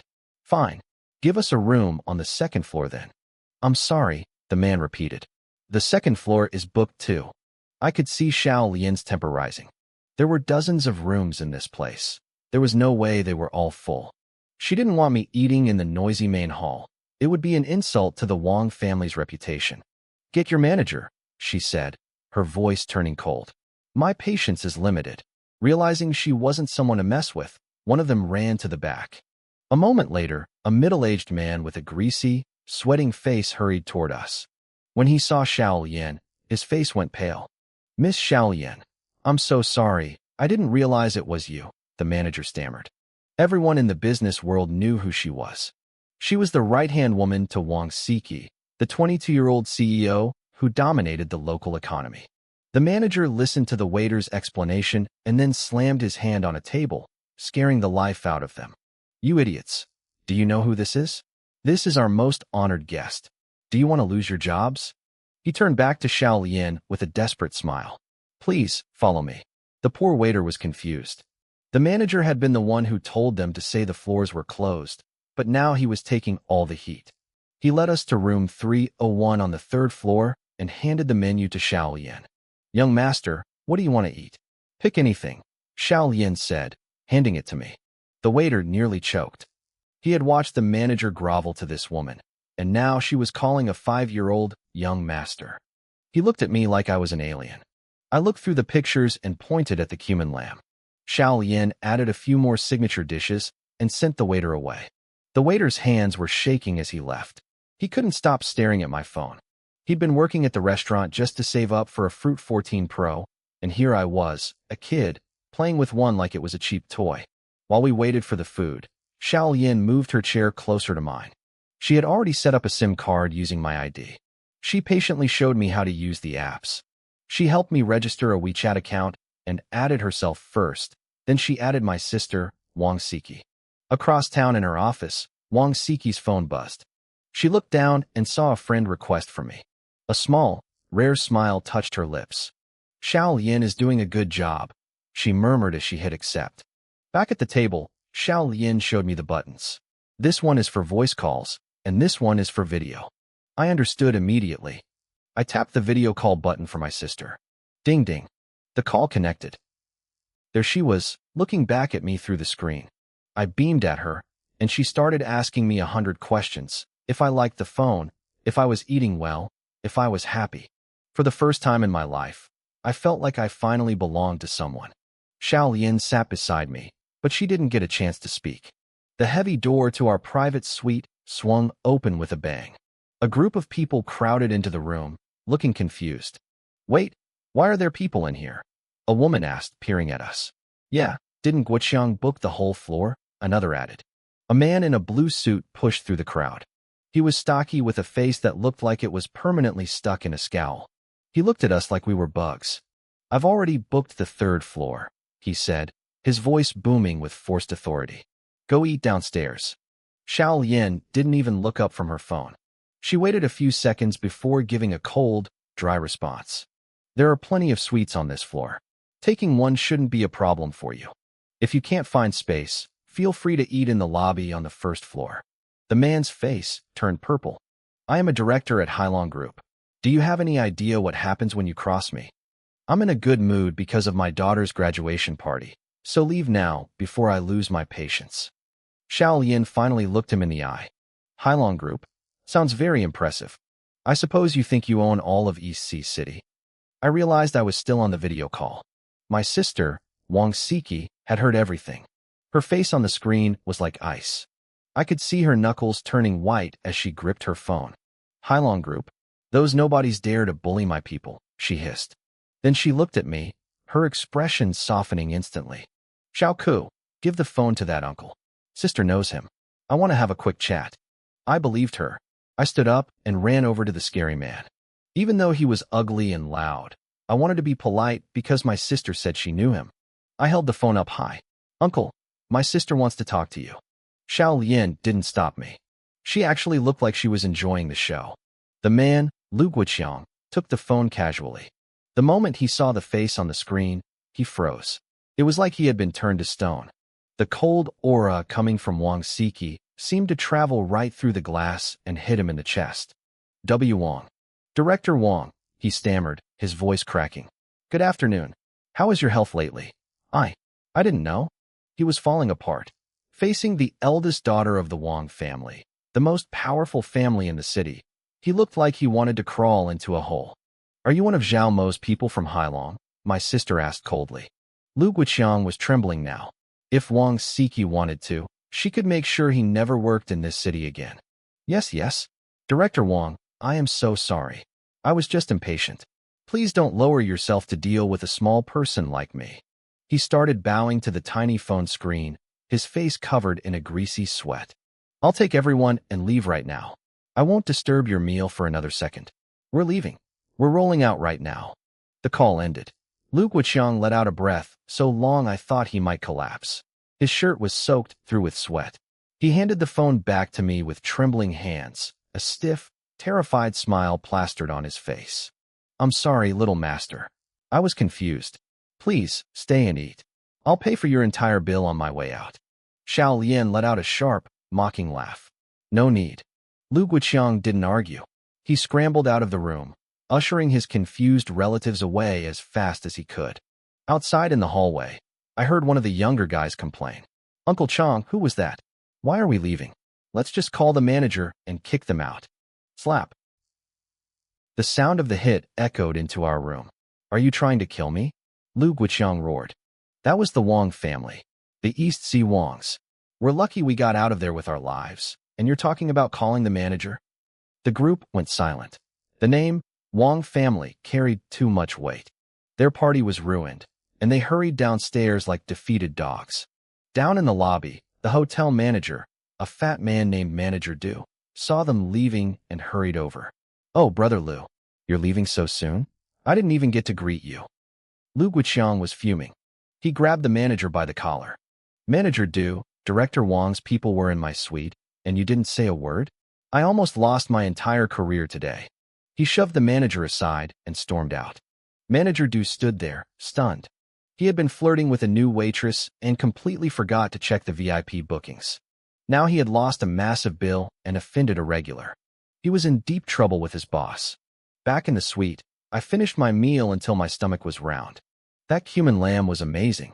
When we finally headed downstairs to leave, I saw Manager Du standing by the desk, looking miserable. I looked at his face closely. My cultivation allowed me to see things others couldn't. "Uncle," I said in my small, childish voice, "your kidneys are sick. You should go to the hospital and get checked." Manager Du looked down at me and gave a forced, patronizing smile. "Sure thing, kid. I'll do that." He didn't believe me, but I saw the dark tint under his eyes and the way his energy was blocked. If I wasn't wrong, he had a malignant tumor growing right there. I had warned him, but I couldn't make him listen. Once we got into the luxury car, my mind started wandering. I needed to find a real cauldron. Using an electric rice cooker to refine spirit pills was too loud and hard to control. If I kept doing it, my sister would eventually find out, and I wouldn't be able to explain the explosions. I looked at Xiao Lian in the driver's seat. "Sister Xiao Lian, I want to see a pill refining cauldron. Where can I find one?" She blinked, looking confused. "A cauldron? Like for ancient medicine? Those aren't really sold in stores, Xiao Ku. They're just decorations. You can't cook anything tasty in those." I put on my best puppy dog eyes, making them look all big and watery. "But I really want to see one. Please, Sister Xiao Lian." She couldn't resist. She sighed and smiled. Okay. After we buy your new clothes, I'll take you to find one. Deal." "Yay, you're the best." I cheered. As she started the car, I pulled out my new phone to watch cartoons. Suddenly, it buzzed. It was a WeChat message from my sister, Siki. I opened it and saw a transfer notification. I counted the zeros. 5 of them. 100,000 yuan. "Little brother, this is your pocket money," her message read. "Ask Sister Xiao Lian to teach you how to spend it. Buy whatever you want to eat or play with. Tell me if you need more." I smiled and typed back, "Thank you, sister. I love you." A second later, she replied, "Wait, you can type already? You're so young." I froze. Oops. I couldn't exactly tell her that my master in the mountains taught me how to read and write every word in existence. I needed to protect my secret. I quickly typed, "Sister Xiao Lian helped me type it." "Sorry, Sister Xiao Lian. I had to throw you under the bus to keep my cover." I closed the app, feeling a little guilty but very, very rich. I went back to watching Happy Wolf and Gray Sun on my new phone. Every time the wolf got sent flying by his wife's frying pan, I burst out laughing. It didn't take long for us to reach our final stop, Zhenhong Mall. When we stepped inside, my eyes practically turned into stars. The place was 8 stories high with dozens of shops on every floor. It was a dizzying maze of luxury. Sister Xiao Lian held my hand and led me straight to the elevator. We headed to the 5th floor, straight for a high-end brand called FD. As soon as we walked in, Xiao Lian pulled out a sleek green card. The receptionist's eyes widened. She called the manager immediately, and in less than a minute, a man in a sharp suit was bowing to us, personally guiding us through the racks. Before I knew it, I was being led out of the store while 2 employees carried massive shopping bags to the car. Once the trunk was stuffed, the employees scurried back inside. I looked up at Xiao Lian with my most pathetic, expectant eyes. All right, she sighed, pinching my cheek. "I'll take you to see a cauldron." She seemed confused why I cared about such a thing. She told me she knew a place called Xianyun Temple on the outskirts of the city that had one, though she promised me it wasn't much to look at. She noticed me staring at her and laughed. "You can sleep for a bit, little master. It's a long drive." I nodded, but there was no way I was sleeping. I was finally going to get a cauldron, or so I thought. Halfway there, The rhythm of the car won. I was out cold, snoring softly. Xiao Yin just chuckled at how quickly I'd gone from stubborn to unconscious. The drive took about 30 minutes. When we arrived at the temple, Xiao Yin gently tugged on my ear. "Wake up, little master. We're here." I smacked my lips, rubbing my sleepy eyes until I was fully awake. We stepped out into the temple grounds. Since it was the weekend, there was a decent crowd. The place wasn't huge, maybe 200 square meters. Legend said a famous Taoist master once painted here, but the temple had fallen into ruin over the generations. Now, only one old priest remained. I scanned the area but didn't see a cauldron. Instead, I saw two familiar faces.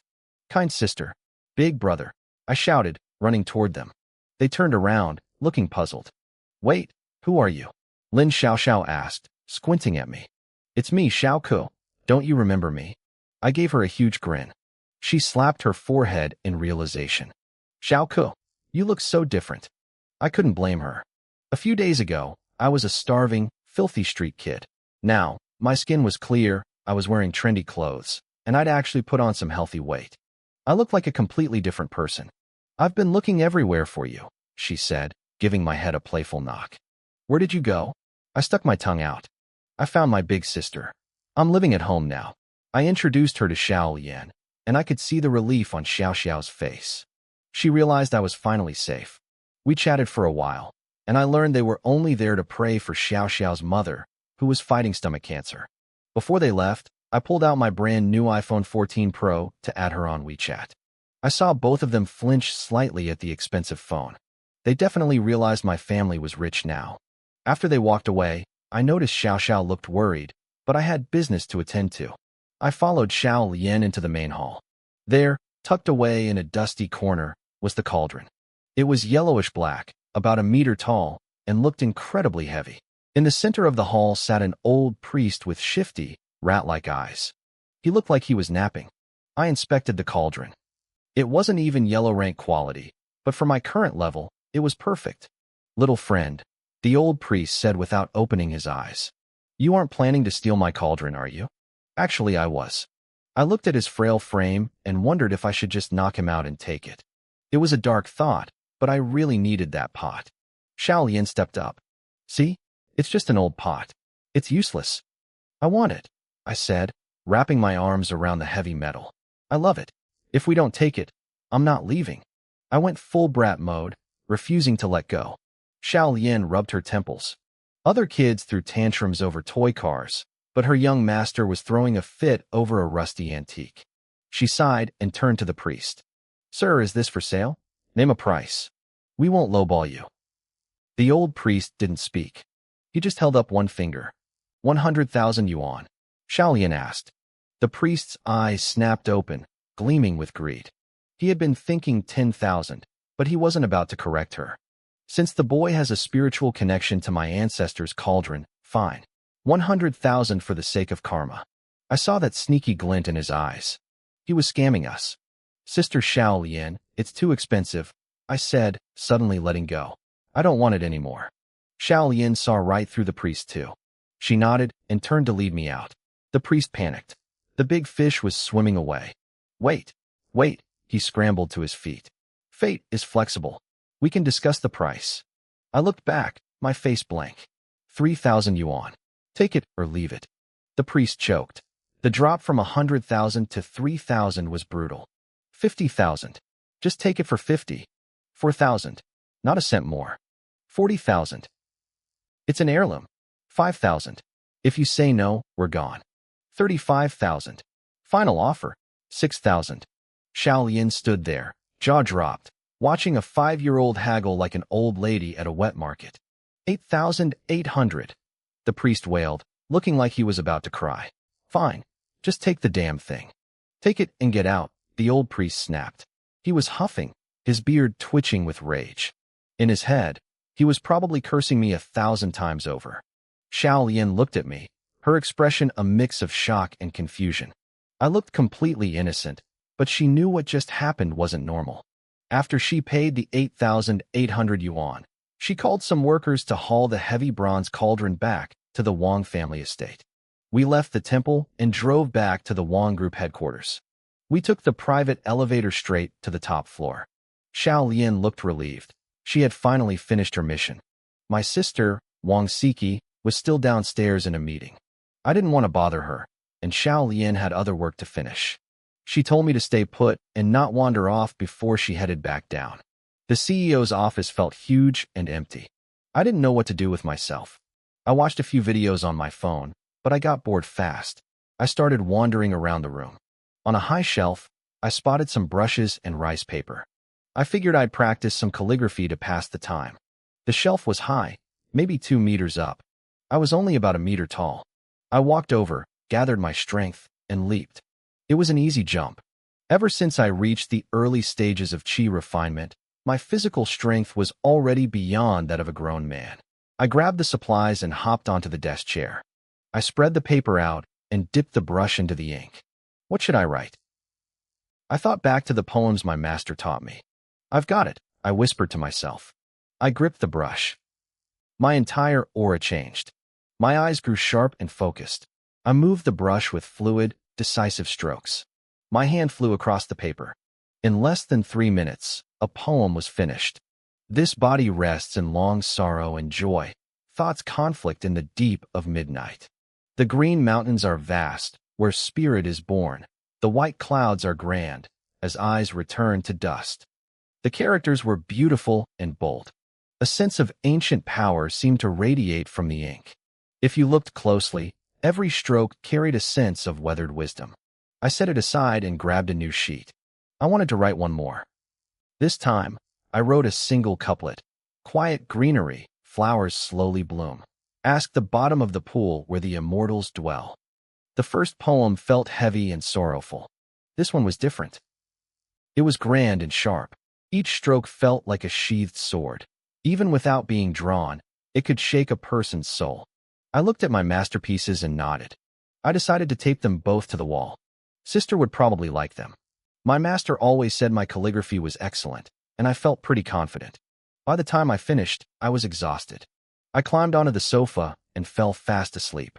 When Wang Siki finally finished her meeting, it was almost time to head home. She pushed open the office door and saw me curled up on the sofa. She smiled softly and walked to her desk to set down her files. That's when she saw the mess of ink and brushes. Xiao Lian is too much, letting a child play with ink, she murmured. There was no real anger in her voice, just a gentle amusement. She started cleaning up the desk, but then she stopped. Her eyes locked onto the papers taped to the wall. Did my brother write this? She whispered, stunned. She read the line about white clouds and dust. No, impossible. Siki loved calligraphy. That's why she kept the supplies in her office. But because she knew the art, she could see the sheer power in these strokes. This was better than the work of any master she had ever seen. She decided she would ask me later which master I had met to get these. Then she saw the second paper. She read it aloud, over and over. A masterpiece. This is a divine work. The poem was restrained yet sharp.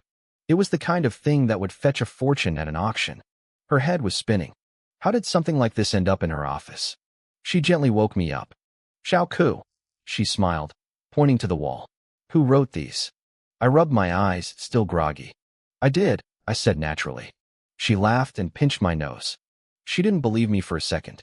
She figured she'd just ask Xiao Lian about it tomorrow. It was time to go home.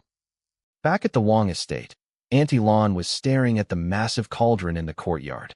It was big, heavy, and honestly pretty ugly. It didn't fit the luxury decor at all. When Siki's sports car roared up the driveway, Auntie Lan hurried to open the gate. What's wrong, Auntie Lan? Siki asked as she stepped out of the car. Everyone was staring at the courtyard. Miss, where do you want us to put this giant incense burner? Auntie Lan asked. There's no room for it inside. Incense burner? Siki was confused. She hadn't bought any furniture. Then she saw it. She took a deep breath. Now she understood why everyone looked so weird. She walked up to the heavy bronze object with me in tow. This isn't an incense burner, she realized. It's an alchemy cauldron. She remembered Xiao Lian mentioning that I had bought something at the temple. She looked down at me. Xiao Ke, why did you buy this? Are you planning to refine pills like a Taoist immortal? My heart jumped. Had she figured it out? I gave her an awkward smile. No, I just thought it looked cool. I wanted to play with it. The servants stopped whispering. Siki sighed and ordered a few strong men to carry it. They didn't know where to put it, so I asked them to leave it in my room. Siki didn't understand why I wanted a heavy piece of bronze in my bedroom, but she let the workers move it anyway. Once the door was shut and the cauldron was in place, I finally relaxed. Now that I had the cauldron, I could start making pills. I wasn't just thinking about my own cultivation. I wanted to make beauty pills for my sisters. They didn't help with spiritual power, but they could freeze a person's appearance in time. Even after 50 years, they would look exactly the same as the day they took the pill. For women, that was a temptation no one could resist. I ate dinner as fast as I could.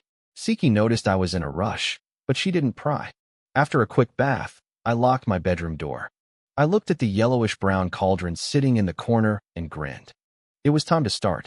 It was time to push my cultivation to the next level. The heavy bronze cauldron sat in the middle of my room. It weighed over 300 pounds, and even with my cultivation, moving it was a struggle. I walked up to it and ran my small hand over the cold metal. This was my treasure. Today, the real work would begin. I sat cross-legged on the floor, facing the cauldron. With a flick of my wrist, I pulled the necessary herbs for a chi-gathering pill from my storage ring. Everything was ready. I closed my eyes and began to circulate my spiritual energy, tracing invisible patterns on the floor beneath the cauldron to form a fire control array. My finger moved through the air, leaving trails of light. But as soon as I finished the first attempt, the pattern flickered and vanished. I frowned and knocked on my head. I had to try again. The second time, it failed. The third time, it failed again. Small beads of sweat began to roll down my forehead. This was supposed to be a basic, low-level array, yet I was struggling. I took a deep breath, focusing every ounce of my will on the final stroke of my fourth attempt. Boom! A fierce flame erupted beneath the cauldron. The heat was intense, but it stayed perfectly contained, licking the bronze base without spreading to the floor. I let out a sigh of relief. I had done it. This array would provide a steady, endless supply of heat as long as I fueled it with my spirit. I didn't waste a second. I opened the lid and began tossing in the herbs one by one, following the exact order my master had taught me. As the temperature inside rose, I felt the herbs begin to break down. I used my internal energy to strip away the impurities, leaving only the glowing essence of the plants behind. I couldn't afford to be distracted. Refining pills required patience and absolute focus. I wrapped my spiritual power around the essence, shielding it from the harsh flames while the waste products were burnt into ash. The temperature climbed higher. The essence began to solidify. This was the final step, condensation. My vision blurred slightly from exhaustion, and my spiritual reserves were running dry, but my eyes remained steady. When the heat reached its peak, I slammed the essence together with a burst of mental force. Pop! A muffled sound, like a small firecracker, echoed inside the cauldron. I immediately cut off the fire array and collapsed onto the floor, gasping for air. I was completely spent. My dantian was empty. I realized then that if I could just reach the middle stage of chi refining, this wouldn't be so exhausting. Using a rice cooker was easier because I didn't care about quality, but this time, I had given it my all. After resting for a few minutes, I crawled over to the cauldron and peeked inside. 1, 2, 3, 10. 10 perfectly round, glowing pills lay at the bottom. I couldn't believe it. My master once told me that any alchemist who could produce 7 pills in a single batch within their first 100 attempts was a genius. 10 pills. That made me a monster among geniuses. These pills were smoother and brighter than the ones I'd made before. The quality was on a different level. I tucked them away, gave the cauldron a quick wipe, and fell onto my bed. I swallowed 1 pill to help my recovery and drifted into a deep sleep. When I opened my eyes the next morning, I felt incredible. The exhaustion from the night before had actually made my body more resilient. I jumped out of bed, washed up, and headed downstairs before Nanny Lon could even call for me. My sister, Siki, was already there, sipping tea. She looked up and smiled. "Look at you, being so diligent. Waking up so early, what a good boy." She reached out and pinched my cheek. "Sister, stop pinching me," I muttered, trying to look pathetic. She just laughed and gave me another squeeze before we sat down for breakfast. I decided not to go to the office with her today. I needed to train. If I could hit the next level of cultivation, I'd have enough energy to make those beauty pills for her. Siki gave Nanny Lan some instructions and then drove off to work. I spent the entire morning running laps around the villa. At first, Nanny Lan tried to keep up, worried I'd trip. But after one lap around the 2-kilometer perimeter, she was gasping for air while I wasn't even breaking a sweat. She eventually gave up and told Xiao Lu, one of the young groundskeepers, to watch me. 30 minutes later, Xiao Lu was face down on the grass, watching my back as I kept running. I could see the look of pure defeat on his face. He was a grown man, and he'd just been outpaced by a 5-year-old. After a massive lunch to refuel, I spent the afternoon meditating in the back garden. Xiao Lu, bored out of his mind watching me sit still, pulled out his phone to play games. Meanwhile, back at the office, Siki was staring at the calligraphy piece I had left behind. Xiao Yin, where did this come from? President Wang, you've asked me all day, Xiao Yin said, sounding like she was about to cry. I really don't know. Siki tapped her desk, her eyes narrowing. It appeared yesterday afternoon. It wasn't there before Xiao Ku and I got back. Do you think the young master wrote it? Xiao Yin asked tentatively. Siki laughed at the absurdity. He's 5 years old. You can ask him to draw a picture, sure. But calligraphy like this? Be realistic. The afternoon faded into evening. When Siki got home, we ate dinner and settled on the couch to watch cartoons. Xiao Ku, she said softly. I stopped stuffing grapes into my mouth and looked at her. Yes, sister? I just wanted to tell you, your fourth sister is coming home in a few days. I blinked. Aside from Siki, I hadn't met any of my other sisters yet. Just a warning, Siki whispered, a playful glint in her eyes. Her temper is terrible. She's not sweet and caring like me. She leaned over and planted a big kiss on my cheek, laughing as I turned red. I froze. A sudden numbness crawled from my head down to my toes. My sister had just kissed my cheek. Did she drink something? No, I couldn't smell any alcohol on her. It was strange. I sat there on the sofa, paralyzed, not daring to move an inch. All right, come here, she said softly. My heart was thumping against my ribs. She had truly startled me. But honestly, having a sister kiss your cheek for the first time didn't feel too bad. Once the cartoons were over, I headed back to my room. I swallowed a chi-gathering pill and settled into my meditation.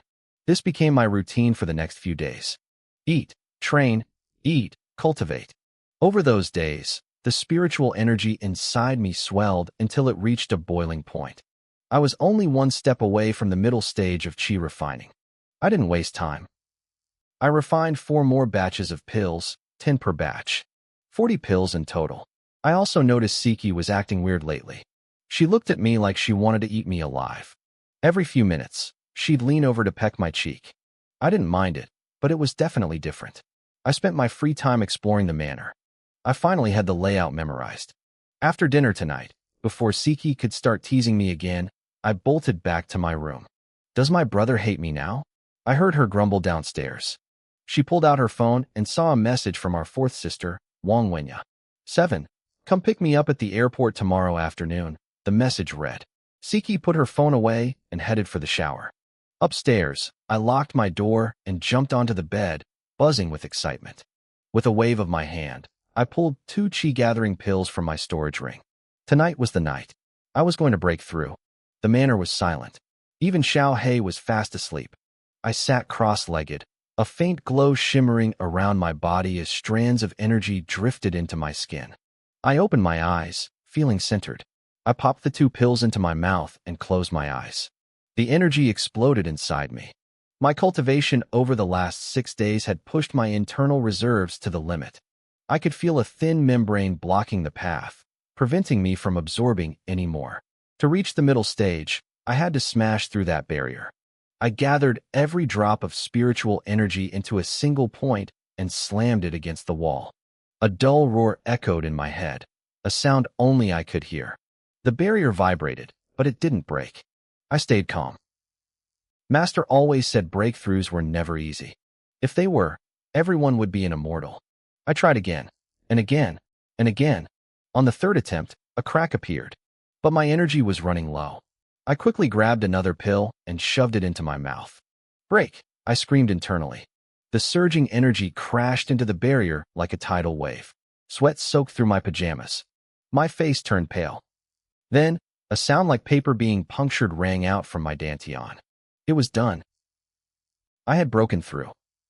A warm current flowed through my limbs. My dantian had expanded 3 times its original size. At the same time, a black, foul-smelling grime began oozing from my pores. I felt myself grow about 2 centimeters taller. My skin felt softer, more refined. I stayed in meditation to stabilize my power. I felt like I was floating. It was incredible. The next morning, Aunt Lon came to wake me up as usual. She called my name, but I didn't answer. She knocked louder. Still nothing. "Did this child oversleep?" she muttered. She tried the handle, but the door was locked from the inside. She started to panic. "He didn't have an accident, did he?" She rushed to get the spare key and swung the door open. Immediately, a faint, fishy stench hit her nose. She scanned the room and saw me still under the covers. I opened my eyes slowly. I had known the moment she stepped into the room. Reaching the middle stage didn't just boost my strength. My senses now covered a 20-meter radius. My mind felt sharper, clearer. My intelligence and judgment had leveled up. I exhaled a cloud of turbid air and looked at her. "Aunt Lon, I'm up. You can head out first." She looked at me suspiciously. "Young master, what were you doing last night? Why are you so dirty? You smell like old fish." I looked down at my arms inside my pajamas. I was covered in a layer of stinking sludge. My face turned bright red. I was catching fish. I blurted out. I jumped off the bed, grabbed clean clothes, and sprinted into the bathroom. "Kids are so mischievous," I heard her grumble to herself. "Sneaking out to catch fish at night? I'll have to start locking his door from the outside." She called for the maids to change my bed sheets immediately. In the bathroom, I scrubbed myself raw. Layers of grime washed down the drain. After brushing my teeth and washing my face, I put on my new clothes and headed downstairs, feeling like a new person. I walked into the dining room and hopped onto the chair next to Siki. "Sister, I want to eat that," I said, pointing at a plate of fruit. She didn't move. She didn't answer. I turned to look at her, confused. Usually, she'd be all over me. But Siki was just sitting there, her mouth hanging open, staring at me in total shock. It was like she didn't recognize me. I looked over at Aunt Lon by the door. She was frozen too. "Sister? Aunt Lon, is there something on my face?" I blinked my eyes, trying to look as innocent as possible. "Xiaokuyu." Siki's voice was trembling. I started to get nervous. "Did I mess up?" "How are you so cute?" she shrieked. Before I could react, she snatched me up and started squeezing me. My head was spinning. Her lips were flying everywhere, planting stamps all over my cheeks. I hadn't realized how much the breakthrough had changed me. My temperament was different. My skin was fair and glowing.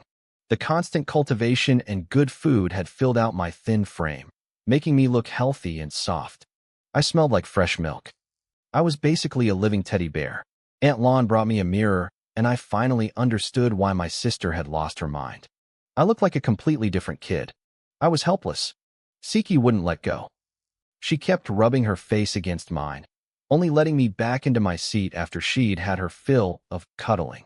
I barely ate any breakfast. My sister just sat there, smiling at me with a predatory look in her eyes.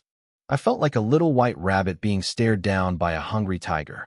I was honestly a little terrified. After breakfast, Siki didn't head to the office. She decided to stay home, leaving everything to her assistant, Xiao Yan. I could only imagine poor Xiao Yan back at the Wong Group headquarters, sneezing and drowning in paperwork, probably wondering if she was being punished for not telling Siki about the calligraphy master sooner. Back at the villa, Siki changed into casual clothes, a cream velvet skirt, matching pants, and a pale yellow hoodie topped with a white hat. Honestly, she looked better than most movie stars I'd seen on TV. She told me she wanted to take me out to play before my other sisters came home. Apparently, once the whole family gathered, everyone would be fighting over me, and she wouldn't get any one-on-one time. "Sister, where are we going?" I asked. She knelt down and adjusted my denim jacket and cargo pants. I looked like a little fashion icon. "Just follow me, Xiaoku," she said with a warm smile. "You just need to think about what you want to eat." She led me to the garage and picked a Porsche 718 convertible. We roared out of the manor, the wind whipping past us. I didn't notice Xiao Lu, the young servant who usually swept the grounds, lurking in a corner near the gate. He had a wicked grin on his face. Behind a large tree, Xiao He was tied up with a thick hemp rope, his round belly exposed as he lay there helplessly. If it weren't for your little master, I wouldn't have to go running every day, Xiao Lu muttered, looking at my dog. Don't blame me, Xiao He. Blame your master for being so lucky. He pulled a warm, fragrant chicken leg out of his pocket and waved it under Xiao He's nose. The poor dog's eyes went wide, and he started barking frantically. Bark all you want, Xiao Lu laughed, taking a huge bite of the meat right in front of him. No one is going to save you. Inside the house, Aunt Lon was wandering around, looking confused. That's strange, she muttered. Where did Xiao He disappear to this morning? Meanwhile, Siki took me to the Imperial Mall. It was a massive place filled with clothing boutiques, snack stalls, milk tea shops, and even a cinema. We started on the first floor, where I stocked up on snacks. By the time we hit the second floor, I was walking with a cup of milk tea in one hand and a fried chicken leg in the other. We were quite the pair. Siki was a cold, elegant goddess, and I was a fair, chubby little kid. The turnback rate was off the charts. People were staring at us from every direction. Look at that woman's legs, I heard a guy whisper. If I could just talk to her for a day, I could die happy. Keep dreaming, you toad, his friend snapped. Then I heard the girl squealing. Oh my God, look at that baby. He's so cute, I want to kidnap him. Why is he so soft-looking? My heart is melting. Call an ambulance. I felt a bit overwhelmed by all the intense stares. I tugged on Siki's hand. Sister, where are we going next? There are too many people here. She ruffled my hair affectionately. How about the amusement park? I'd read about amusement parks in the books back at the manor. They were places for kids to play on small machines. Honestly, I wasn't that interested. Siki noticed my lack of enthusiasm and looked worried. She'd spent all night reading How to Raise a Child, guides that said kids loved roller coasters. We kept walking, and Siki started browsing through jewelry stores. Before long, I was carrying 2 gift bags for her, acting as her little assistant. We entered a high-end boutique, but Siki just glanced at the displays inside. Everything looked tacky to her. Hello, beautiful, a greasy voice called out from behind us. We ignored him, but the guy didn't take the hint. He stepped in front of us. He looked about 24, with dyed yellow hair and a face that screamed pretty boy wannabe. I'd love to get to know you, he said, flashing what he thought was a charming smile. Siki didn't even lift her hat to look at him fully. Not interested, she said, her voice ice cold. The guy, whose name was Ma Yulong, didn't back down. He was a student at the local university studying jade identification. He was a notorious playboy who thought his charm could win over anyone. He figured if he landed a woman like Siki, he'd be set for life. I noticed you're looking at jewelry, Ma Yulong said smoothly. I actually happen to be an expert in jade. Why don't I show you around? Siki looked him up and down. You look like a college student. I suggest you stop playing games before you regret it. Ma Yulong flinched for a second, but then his ego took over. He liked a challenge. I think you're just bored, miss. Why don't I take you to the jade stalls on the 7th floor? They have raw stones, gambling rocks, and high-end jade materials. It's very exciting. My ears perked up at the mention of raw jade. If I could find some high-quality spirit jade, I could craft some spiritual artifacts for my sister, maybe a protective charm or a storage ring. Real spiritual tools were rare and incredibly useful. Where is this jade shop? I asked, my voice high and curious. Ma Yulong finally noticed me. His eyes lit up. He thought he could use me to get to Siki. I can take you there, little brother. It's right on the 7th floor. I looked him dead in the eye and took a sip of my milk tea. No thanks, big brother. I'll go with my sister. You should go find another pretty lady to talk to. You're not good enough for my sister anyway. His sunny smile froze instantly. He looked like he'd been slapped. A few people nearby started giggling, watching him stand there like a total clown. Siki gave me a silent thumbs up. We turned and walked away, leaving him standing in the middle of the store, red-faced and humiliated. Ma Yulong watched us walk away, his face twisting with a mix of shame and fury. I could practically see the gears turning in his head. He clearly wasn't used to being ignored, especially by a woman like my sister. If we were heading to the jade shops, he was definitely going to follow. He pulled out his phone, his expression darkening as he made a quick call. My milk tea was already gone, and I found myself staring longingly at another shop nearby. I stole a glance at Siki, trying to be subtle. She caught me immediately and let out a soft laugh. "You want another one, don't you?" she asked, reaching out to ruffle my hair. "Stay right here, my little treasure. I'll go grab it for you." I quickly stepped in front of her, blocking her path. "No, sister. I have money. I can pay with my phone." I pulled out my new smartphone and shook it at her with a grin before running off toward the shop. Siki stayed by the entrance of the store we had just left, watching me with a warm smile. She noticed the growing pile of shopping bags and realized it was getting a bit much to carry. She pulled out her phone and called Auntie Lon. "Auntie Lon, send 2 of the house staff over to the Imperial Mall, 7th floor. I need someone to help carry our things." While she waited, she kept her eyes on me as I stood in line. "Lychee boba is ready." "Next," the clerk shouted. The customers in front of me took their drinks and left, but the clerk looked confused. No one seemed to be stepping up to the counter. "Big sister," I called out. The clerk looked around, searching for the source of the voice. She leaned over the high counter and finally spotted me. I was only about 3.5 feet tall, and the counter was nearly 4 feet high. I was practically invisible to her. "Oh, you're so cute," she squealed, her eyes sparkling. My face, now clean and fair, apparently had that effect on people. She looked like she wanted to pack me up in a bag and take me home. "Are you here all by yourself, little guy?" "No, I'm with my sister," I said, pointing my chubby finger towards Siki. Siki was standing in the sunlight, looking elegant and regal. The people in line gasped. The family genes were clearly doing some heavy lifting today. The clerk snapped out of her daze and gave me a gentle smile. "You know, you have to pay for the tea, sweetie. Why don't you go get your sister?" I shook my head. "I know how to pay. It's easy. I have my own money." I pulled out my phone and asked for the total. The people behind me in line started whispering. A 5-year-old using the latest high-end smartphone was enough to make anyone double-check their own life choices. The clerk decided to tease me a bit. "Okay, little genius. If 1 tea is 16 yuan, how much do you need to pay for 2? If you get it right, I'll give you a discount." I felt a little embarrassed for her. I had been reading math books in the study for the past few days, and with my spiritual memory, I never forgot a single page. This was toddler stuff. 32, I said flatly. "So smart," she cheered. "I'll give you a free one just for being so clever." I opened my app, scanned the code, and paid. As I skipped away, the man behind me in line looked like he was about to faint. He had caught a glimpse of my screen. My balance had 6 figures in it. Siki showered me with praise when I got back.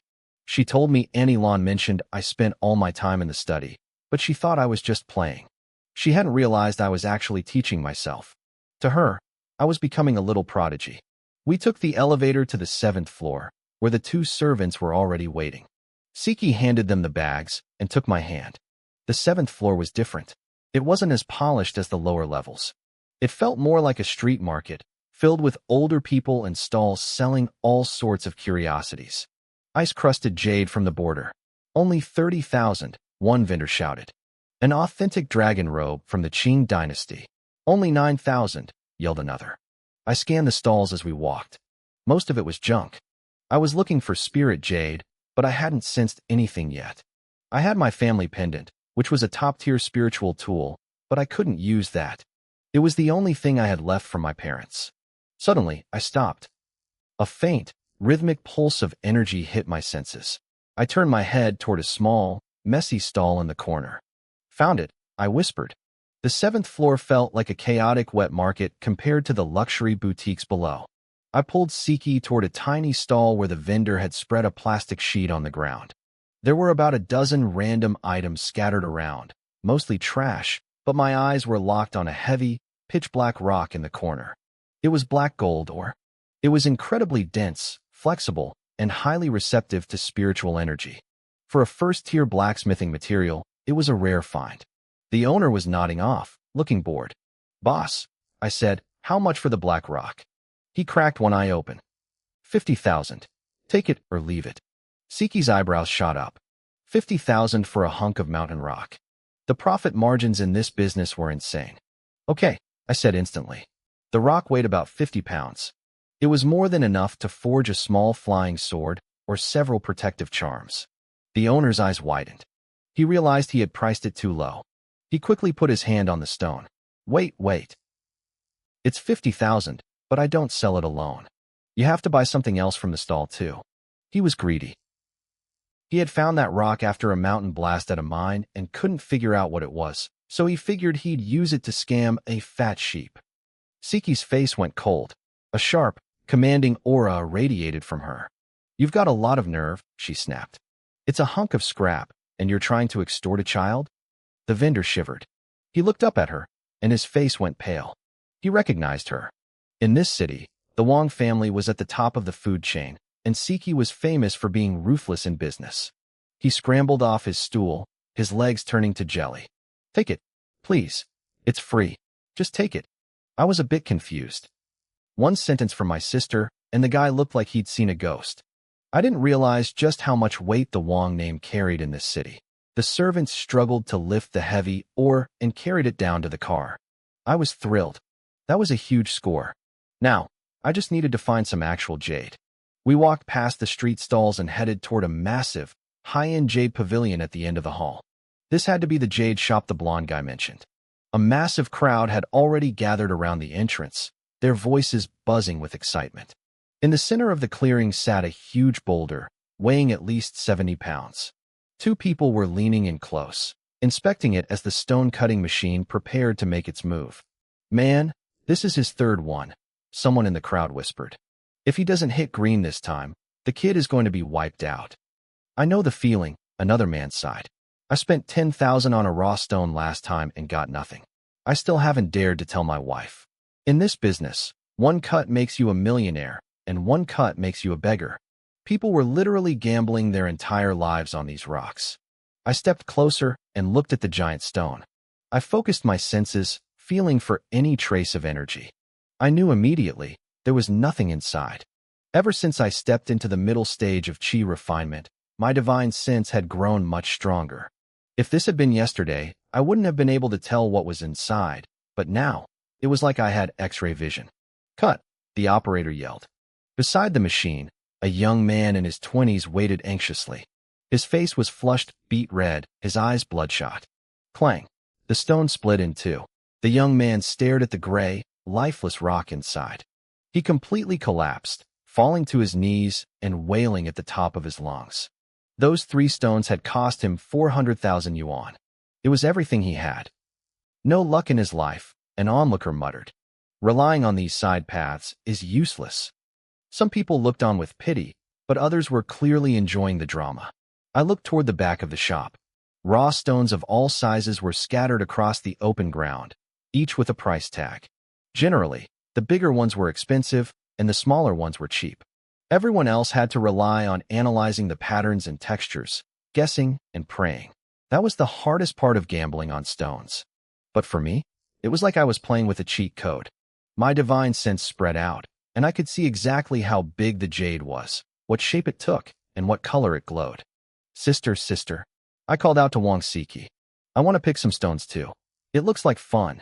Siki looked at me. Even though stone gambling was risky, she didn't hesitate. As long as I was happy, losing a few million was nothing to her. Go ahead, pick whatever you like, she said with a smile. I ran over excitedly to the piles of rock. Wait, is that kid actually going to play? Someone scoffed. Is he just here to cause trouble? Whose brat is this? Get him out of here. A staff member quickly grabbed my arm, looking mean. This is for adults only. Kids aren't allowed in the picking area. I felt a sting of rejection and turned back to my sister with a pout, looking for help. Siki's expression went cold. Let him pick, she snapped. I'm paying. The crowd looked at us with mocking grins. They saw how young she was and assumed we were just pretenders. How much money could she possibly have? Someone whispered. I bet she can't even pull out 2,000 yuan. The staff member looked conflicted.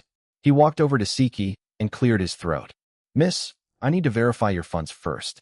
I don't want to cause trouble, but if we cut these open and you can't pay the base price, it'll be difficult for me. Siki didn't say a word. She reached into her bag, pulled out a random card, and handed it over. The worker hurried off to check the balance. She didn't even look at which card she grabbed. A guy laughed. I bet there's less than $200 on it. I say 50, another added. If there's even 100 on there, I'll do a handstand and eat this rock. Siki swept her gaze across the crowd. Her eyes were so sharp and icy that everyone instinctively shut their mouths. A moment later, a beautiful woman in a form-fitting cheongsam came running toward us, followed by the breathless staff member. "Honored miss, here is your card. Please take it," the woman said, bowing deeply. "I am so sorry for the offense. Please forgive us."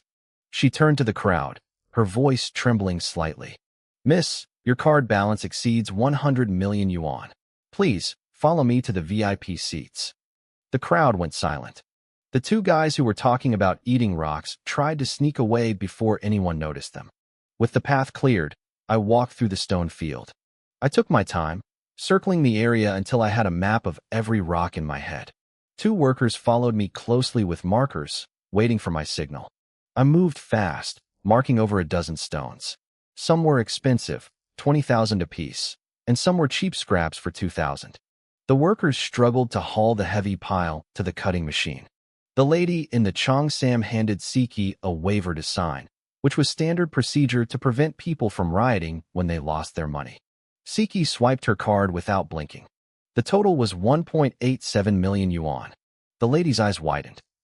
This girl had just dropped 2 million like she was buying a pack of gum. "Would you like to cut them here, or take them home?" the worker asked me. "Cut, cut, cut," the crowd roared. They wanted to see the show. I shrugged.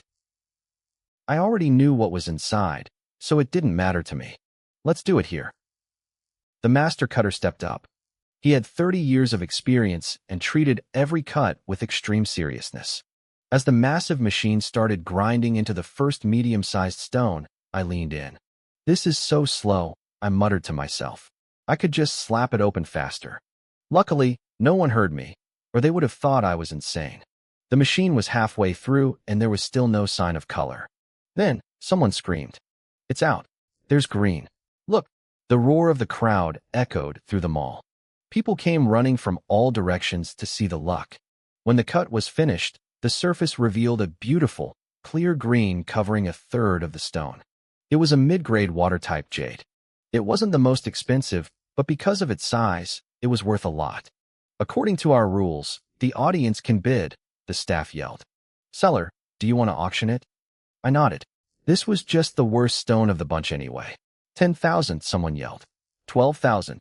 14,000. I took the 14,000, and the buyer happily hauled his prize away. Then came the second stone. It was a small, ugly thing. Even the master cutter looked like he had no hope for it.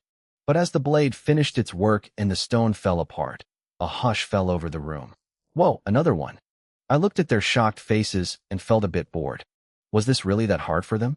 Even Siki's mouth dropped open. She couldn't believe her little brother was this lucky. "Top-grade ink jade," the appraiser shouted, his voice cracking. "Do we have an opening bid?" "Me? I'll take it." People started screaming, pushing each other to get closer. I just smiled. We were only getting started. 150,000, someone shouted. 160. 170. The bids for the ink jade kept climbing until they hit 200,000. The staff looked at me, waiting for my decision. I didn't hesitate. I sold it. This kind of jade was nice, but it wasn't what I needed for my cultivation. The old master cutter gave me a big thumbs up. He clearly thought I was the luckiest kid he'd ever met. Then came the third stone. This one was massive. The crowd waited in silence as the blade whirred, slicing the giant rock right down the middle. When it fell open, the center was completely empty. Just gray, worthless stone. The crowd let out a collective sigh.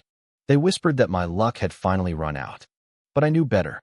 I walked up to the old master and pointed to the right half of the discarded stone. "Grandpa, try cutting a slice right here," I said. He looked at me with pity, probably thinking I was just desperate. "All right, kid. Don't be discouraged. You win some, you lose some." He lined up the blade where I pointed. This time, the cut was fast. As the stone split, a brilliant blue-white light flashed, blinding the front row. "It exploded," someone screamed. "Look at that quality."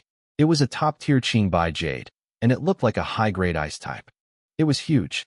The crowd went absolutely feral. Before the staff could even start the auction, the bids were flying. 500,000. 500. For ice-type Qingbai, go home and eat tofu, cheapskate. I bid 800,000. 900. 1 million. The price hit 1 million installed. I nodded to sell. Even Siki leaned in, whispering that I should keep it as a souvenir, but I just shook my head. I had a mission. The fourth stone opened to dead silence. The master cutter stared at the smooth surface, his jaw dropping. The jade was pure, flawless white, like a cloud fallen from the sky. Ice-type white jade. The appraiser stammered. The shop's own experts and appraisers came running out of the back rooms. They pushed through the crowd just to get a glimpse. The shop owner himself stepped forward, his eyes gleaming with greed. 2 million, he shouted. My shop will take it. I hope everyone here will give me face and step down. I didn't care about his face. I just cared about the money. I sold it. Then came the fifth stone, ice-type Yangji jade, sold for 2.8 million. The sixth was a pure yellow jade, 1.3 million. The seventh and eighth brought in another 900,000. By now, the crowd was numb. This wasn't gambling anymore. It was like watching a professional unboxing video where every single box contained a jackpot. People were breaking out in cold sweats just watching me. There were only 4 stones left. The ninth stone was another Yangji jade, even larger than the first. The shop owner snapped it up for 3 million. I wasn't even counting the money anymore. I was looking for the perfect materials to forge spiritual tools. The master cutter started the machine for the 10th stone. When it split, the crowd's collective blood pressure must have spiked. What is that? Is it transparent? The lead appraiser's legs went weak. Top-grade glass-type emerald. And it's the size of a wash basin. He looked like he was going to cry. He had missed this stone during the screening process, and he knew his boss would probably fire him for it. The bidding turned into a war zone. 8 million. My Jiangong group wants it, a wealthy-looking bald man yelled. 9 million. Give my Fengjun group some respect. 10 million. Respect doesn't buy jade. The big players were throwing numbers around that made the shop owners look like beggars. 12 million. I'm buying this for the head of the Ouyang family, one man shouted, trying to intimidate the room. He's just a dog for the Ouyangs. My Li family bids 13 million. The tension was suffocating. The entire 7th floor was packed, so tight you couldn't move. Finally, the Li family took it for 15 million. 2 stones left. The air felt heavy, like a storm was coming. The next stone opened, and the crowd blinked in confusion. It looked dull, a murky blue. Is that just blue water jade? Is it a dud? Even blue water is worth tens of thousands, someone whispered. We've just been spoiled by all the masterpieces today. Siki gripped the armrests of her chair, her knuckles white. I saw the experts rushing forward, their eyes wide. Shut up, you peasants, an old appraiser roared at the crowd. This isn't blue water. Everyone leaned in. Under the light, the jade wasn't just blue. It had a soft, purple glow radiating from within. It looked alive. Imperial blue light jade, the staff whispered into the microphone. Size of a fist. Let the bidding begin. Call an ambulance, someone groaned. My heart can't take this. Word spread like wildfire.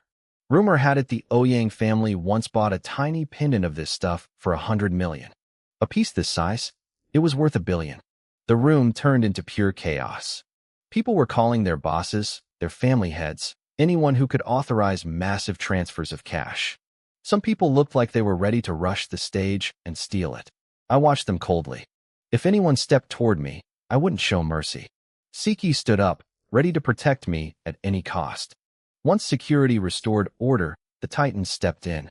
300 million, the Li family's second-in-command shouted. 350, countered Ouyang Xiao, the eldest son of the Ouyang family. Let's stop playing games, Gao Jiejun, the CEO of Gao Group, said calmly. 700 million. The room went silent. The price was already astronomical. 800 million, Ouyang Xiao barked, his face red. 950 million, Gao Jiejun countered instantly. 980. 990. 1 billion. Gao Jiejun's voice cracked with the strain. The entire mall went dead quiet. 1 billion. The number hit everyone like a sledgehammer. You could have heard a pin drop. The staff member was shaking so hard, he could barely hold the mic. 1 billion, going once, twice. Seller, do you accept? I'm not selling, I said. The staffer blinked, his mouth hanging open. Let's congratulate Mr. Gao. Wait, what? He leaned closer to me. Did you say? I said, I'm not selling. The crowd exploded in a wave of shock and confusion. Nobody could understand why I was turning down $1 billion. Gao Jiejun looked like he was about to blow a fuse. He had come here specifically to win this jade for his grandfather, and now a 5-year-old was making a fool of him. He signaled his bodyguards, his eyes darkening with malice. The staff member cleared his throat, his voice shaky as he spoke into the microphone. I'm sorry to announce that the seller has declined the offer. A collective groan filled the mall. The spectacle was over, and the ending was anything but satisfying. Move. Get out of the way. A group of burly men in black suits shoved through the crowd, heading straight for me. They knocked the mall security guards to the ground like they were nothing. Try to stop us, and I'll wreck this entire shop. One of the thugs barked. The bathhouse staff scrambled back, terrified. The bodyguards stopped 10 meters away from me. One of them smirked, his eyes cold. Hey kid, our boss wants to have a little chat. Why don't you come with us? I didn't say a word. I stood my ground, my small fists clenched as spiritual energy began to pulse through my veins. You wouldn't dare, a voice like ice cut through the air. Siki stepped in front of me, her eyes flashing with fury. I am Wang Siki. Who thinks they're brave enough to touch my brother? The atmosphere shifted instantly. The thugs froze. Wang Siki, the CEO of the Wang Group, someone whispered. The 7th lady of the Wang family? The ice goddess herself. Wait, that kid is her brother? She actually said it. People started pulling out their phones, snapping photos, and recording everything. Within seconds, a wave of our own professional bodyguards flooded the area, forming a human wall around Siki and me. Siki glared at Gao Jiejun, who was watching from the sidelines. The Gao family is really going downhill, she sneered. Trying to rob the Wang family in broad daylight. Are you trying to start a war with us? Does your grandfather know you're acting like a common thief? Gao Jiejun's face turned bright red. He looked at the crowd, then at Siki's guards, and realized he'd lost his chance. Without a word, he turned and stormed out with his men. Siki's cold expression softened as she looked down at me. Her guards brought over 2 chairs, and we sat down. But the show wasn't over. There was still one last piece of raw stone on the ground. Siki nodded to the stonecutter to finish the job. As the blade sliced through the final rock, a flash of vibrant green blinded everyone in the room. Siki stood up, her jaw dropping. The stonecutter gasped, his hands trembling so hard he almost dropped his tools. The appraiser's voice cracked. This is the king of jade, he whispered, tears streaming down his face. Imperial emerald green. The old man was crying. He had spent his whole life working with jade, and he finally got to see a legend before he died. I almost felt like giving it to him, but I knew I could always find more. Siki didn't even bother with an auction this time. She signaled her guards, and we left the shop carrying both priceless stones. Behind us, the mall descended into madness. People were fighting over the remaining raw stones, hoping to strike it rich like I did. They didn't realize I had already picked the place clean. Every stone left in that shop was worthless trash. As we walked toward the exit, my spiritual senses picked up a familiar, unpleasant scent. I stopped in my tracks. What is it, Xiaoko? Siki asked. Sister, can we go over there? I pointed toward a narrow alleyway. I had a feeling a certain someone needed a lesson. 50 bodyguards followed me as I rounded the corner. A group of young punks were leaning against a beat-up van, smoking. Ma Yulong was right in the middle of them. The van's license plate was covered up. Yulong, you sure about this girl? One of the punks asked. What if she's trouble? Ma Yulong blew out a cloud of smoke and puffed out his chest. Once I get her in the van, I'll break her in. We won't just have beer money. We'll be trading this van for a supercar. They were laughing, completely unaware that we were standing right behind them. And who exactly are you planning to kidnap? Siki's voice was like a death knell. Ma Yulong answered without thinking. Who else? That rich. He froze. He turned around and saw 50 men in black suits staring him down. Break their bones, Siki said coldly. The alley filled with screams. The punks didn't stand a chance. Ma Yulong ended up in a heap on the ground, unconscious. He'd be lucky if he left the hospital in 6 months. Find out what university he goes to, Siki told her head guard. Call the dean. Tell them a student like this has no place in their school. Make sure he never steps foot on a campus again. I stuck my tongue out at the pile of thugs. You reap what you sow. Back in the car, Siki dropped her icy CEO persona. She grabbed me and started squeezing my cheeks. My little brother is a money-making genius. Do you even know how much you earned today? I pouted. The balance says 273,399. You're so amazing, she squealed, planting a big kiss on my cheek. I struggled to wiggle away from her. She smelled nice, but it was embarrassing. Siki raised an eyebrow, looking a bit hurt that I wasn't hugging her back. She was probably already planning to make me sleep in her room tonight to bond. I felt a sudden shiver down my spine, like I was being hunted. Siki checked her phone. A message from our fourth sister, Wang Winya, popped up. She was a professor in Kyoto, but was moving her credentials back to our city. Siki typed back a blunt reply telling her not to bother coming home, then tucked her phone away. We went for a quick lunch, but Siki decided to skip the amusement park. She wanted to get the Jade home safely. Once we reached the villa, I finally escaped Siki's clutches. She went to lock the Imperial Emerald in the safe, already dreaming of turning the blue jade into 8 identical pendants for all the sisters. I, however, had bigger plans. I sneaked into my room, clutching the piece of black gold I had found. To me, this ugly rock was worth more than all the jade in the world. I calculated the size of the black gold in my hands. There was enough here to forge a flying shuttle with plenty left over. Once my cultivation reached the later stages, I'd be able to fly through the clouds on a spirit sword. Just the thought of it made me grin like an idiot. I stared at the rock, giggling to myself, completely unaware of the storm brewing outside, or the ordeal I was about to face tonight. Across the city, the Gao family had already set their sights on me. Gao Jiejun, a scion of one of the 4 great families of the Magic City, leaned back in his grand armchair, legs crossed arrogantly. My sudden appearance had ruined his plans. He knew more about the Wang family's history than most. 5 years ago, when the Wang heir was stolen, he knew the forces involved were far beyond the reach of the local elite. Someone, come here, Gao Jiejun said coldly. A beautiful secretary hurried into the study. He dictated a letter, watching as she sealed it in a secure bag. It was addressed to a powerful contact in Kyoto.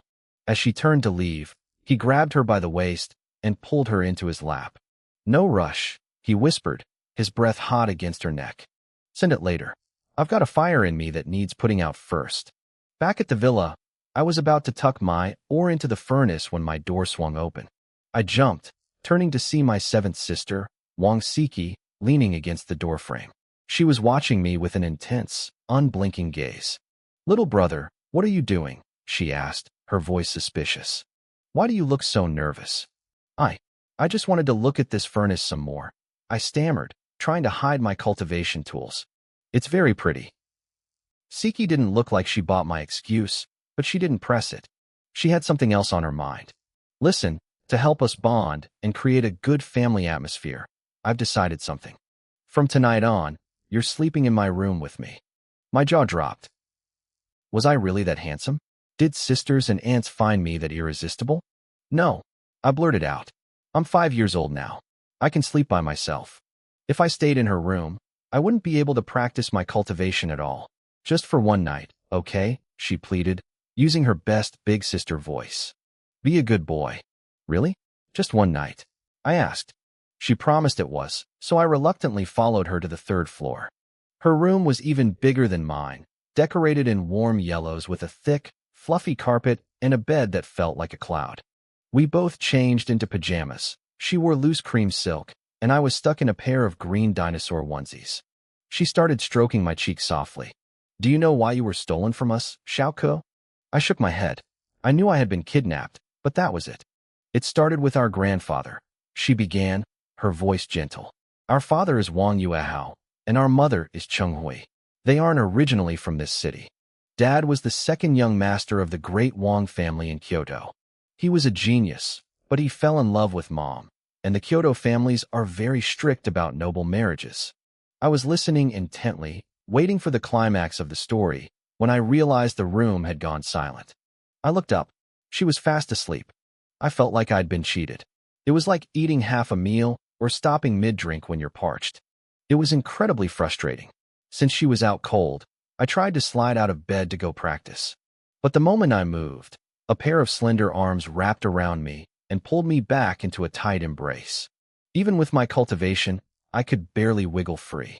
I was buried in her scent, a fresh, floral fragrance that was surprisingly calming. Being this close, I noticed how beautiful she really was. Her skin was flawless, her features delicate and elegant, even in sleep. I let out a long yawn and gave up. I tucked my small hands against her waist and drifted off to sleep. The next morning, the sun poked through the curtains, stinging my eyes. I sat up and stretched, feeling more refreshed than I had in years. The bed really was comfortable. Siki was already gone, likely downstairs for breakfast. After washing up, I skipped down to the dining room. Siki was there, staring intensely at her phone. I peeked over her shoulder. The trending topics on social media were exploding. 5-year-old boy wins $1 billion in jade gambling. Ice-cold CEO Wang Siki protects her long-lost brother. Who is the mystery heir of the Wang family? 4 out of the top 10 trends were about us. The comments were flooded with people calling me a porcelain doll and saying they'd wait 13 years for me to grow up.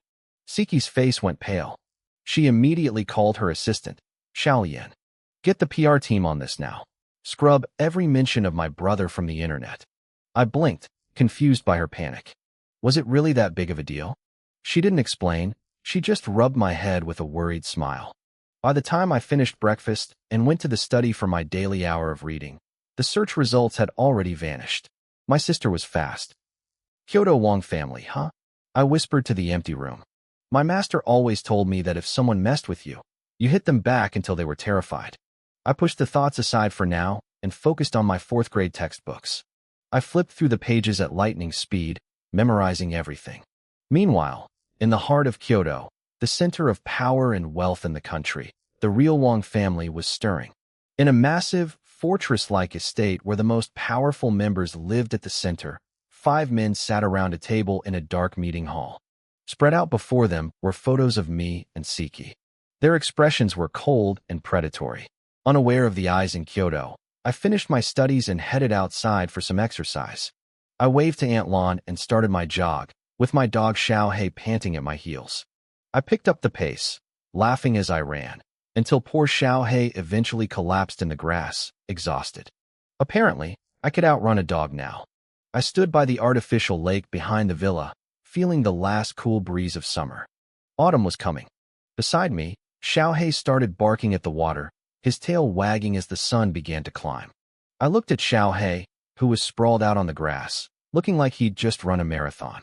His tongue hung out, and his chest heaved. He looked at me as if to say, "Give me a break, kid. I'm just a dog." I let out a mischievous laugh. "Xiaohei, you want to see what your big brother can really do?" Xiaohei tilted his head, his dark eyes filled with confusion. I didn't wait for him to understand. I began to circulate the spiritual energy through my veins, my fingers moving in a series of ancient, complex hand signs. My hands moved so fast they became a blur, leaving faint afterimages in the air. Huh! I let out a sharp, childish shout and punched toward the center of the lake. In an instant, the air ignited. Countless sparks condensed into a massive, swirling pillar of fire. This was the fire spring, a violent technique fueled by pure spiritual qi.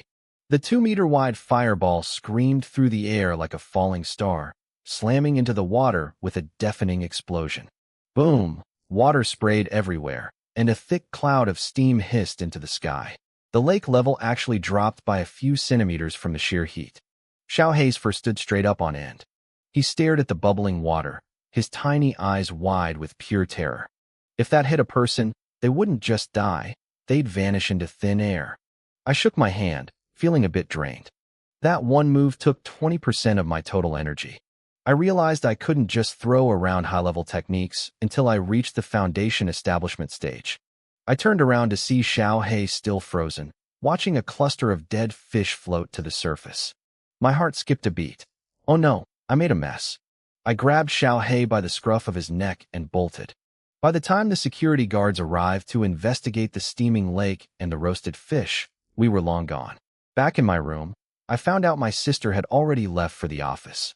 I set Xiaohei down and looked him in the eye, my expression serious.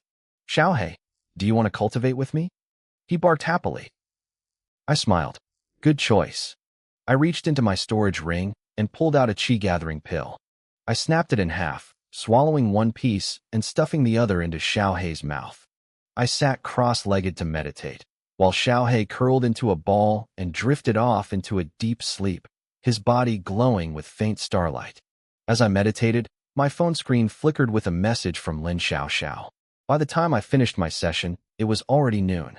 I felt refreshed, but Xiaohei was still snoring, so I picked up my phone to watch some cartoons. That's when I saw the notification. Xiaoku, I'm so sorry to bother you, the message read. But I know your family is wealthy. Do you know any good doctors? My mother has late-stage stomach cancer. No hospital will take her anymore. I don't know what to do.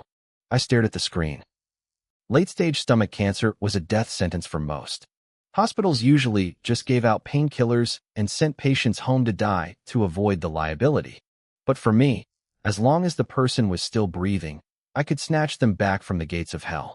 My master's medical training was brutal.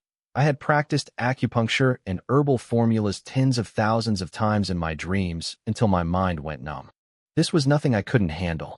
I asked her for her location and headed downstairs. I ran into Aunt Lon, who was busy dusting. Aunt Lon, I need a set of silver needles.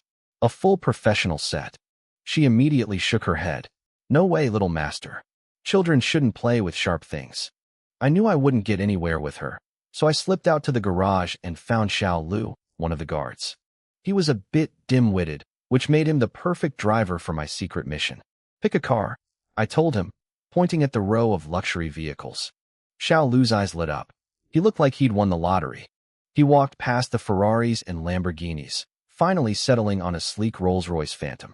Before he could even savor the moment, I hopped in the back and yelled, "Go!" The engine roared, and the car lurched forward, pinning us to our seats. "Watch it," I snapped. "Do you even know how to drive?"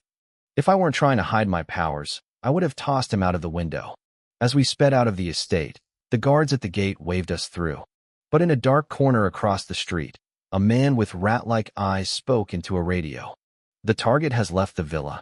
I repeat, the target has left." Inside the car, Xiao Lu was nervous. "Are we going to the company, young master?" "I need to buy silver needles," I said coldly. "Lead the way." He hesitated. "But those are dangerous. If you don't take me, I'll tell my sister you've been mean to me," I threatened, putting on my best spoiled brat voice. "You won't have a job by dinner." Xiao Lu looked like he wanted to cry. "Why me?" he muttered, but he stepped on the gas. We stopped at a medical supply store where I bought a beautiful, compact set of needles. When I came back out, I found Xiao Lu leaning against the Rolls-Royce, busy taking selfies to impress girls on social media. I sighed. This guy was useless. I gave him the coordinates for Lin Xiaoxiao's house in the Yinbei district. As we drove, a battered van pulled out and began tailing us. I didn't notice. I was looking out the window at the familiar streets of my old neighborhood, feeling a wave of nostalgia. "Stop here, Brother Lu," I said as we reached a busy corner. I jumped out and ran into a milk tea shop. Xiao Lu got out to wait by the car, looking like a big shot. Within seconds, a group of girls in short skirts and heavy makeup swarmed him, drawn by the luxury car like moths to a flame. They started flirting aggressively, rubbing his shoulders and acting sweet. Xiao Lu was completely distracted, trying to politely push them away. At that moment, the van pulled up right in front of the milk tea shop. The side door slid open. I was just walking out, happily sipping my drink, completely unaware that the trap had been sprung. I didn't even have time to react. The second I stepped out of the milk tea shop, a heavy burlap sack slammed over my head. Everything went dark. I felt rough hands grab me and hoist me up. Men tossed me into the back of a van like a bag of rice. Outside, I heard Xiao Lu scream. He must have seen me getting taken. I heard him sprinting toward the van, his footsteps heavy on the pavement. Then, the engine roared. The driver slammed on the gas, leaving Xiao Lu choking on a cloud of exhaust. "Brother, come with us," one of the girls from earlier shouted, trying to block Xiao Lu again. "We'll make you feel so good." "Get lost," Xiao Lu roared. He didn't play nice this time. He kicked the woman right in the chest, sending her flying across the sidewalk. He was furious. He'd lost the young master because he was distracted by a few pretty faces.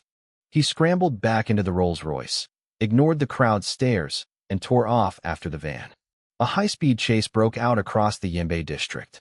The van wove through traffic, blowing through dozens of red lights with the Rolls-Royce hot on its tail. But the van driver was a pro. After a few minutes of frantic turns, Xiao Lu lost sight of them. He slammed his steering wheel in frustration, screaming curses at the girl he'd kicked. He was terrified. He pulled over, hands shaking, and immediately called the police before dialing Aunt Lon to deliver the bad news. Meanwhile, I was perfectly fine. I was sitting inside the burlap sack, calmly sipping my milk tea. I could hear everything happening outside.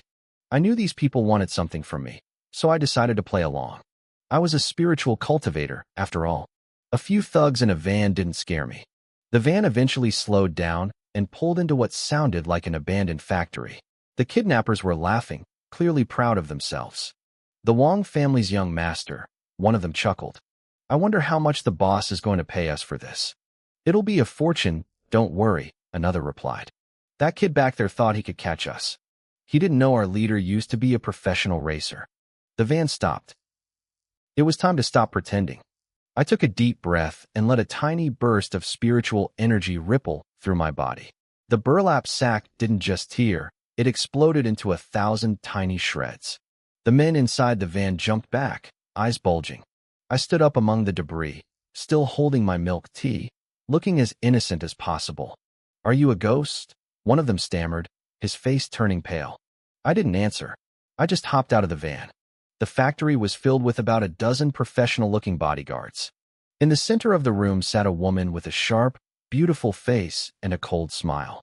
Boss, we brought him, the kidnapper said, bowing low. The woman gestured to a bodyguard, who tossed a heavy briefcase to the kidnappers. I spread my spiritual sense and saw it was packed to the brim with stacks of cash. The woman stood up, her high heels clicking sharply against the concrete floor as she walked toward me. She reached out and pinched my cheek. Such a delicate little thing, she whispered, her eyes flashing with malice. It's a shame your name is Wang Xiaoku. The CEO is going to be very happy I found you.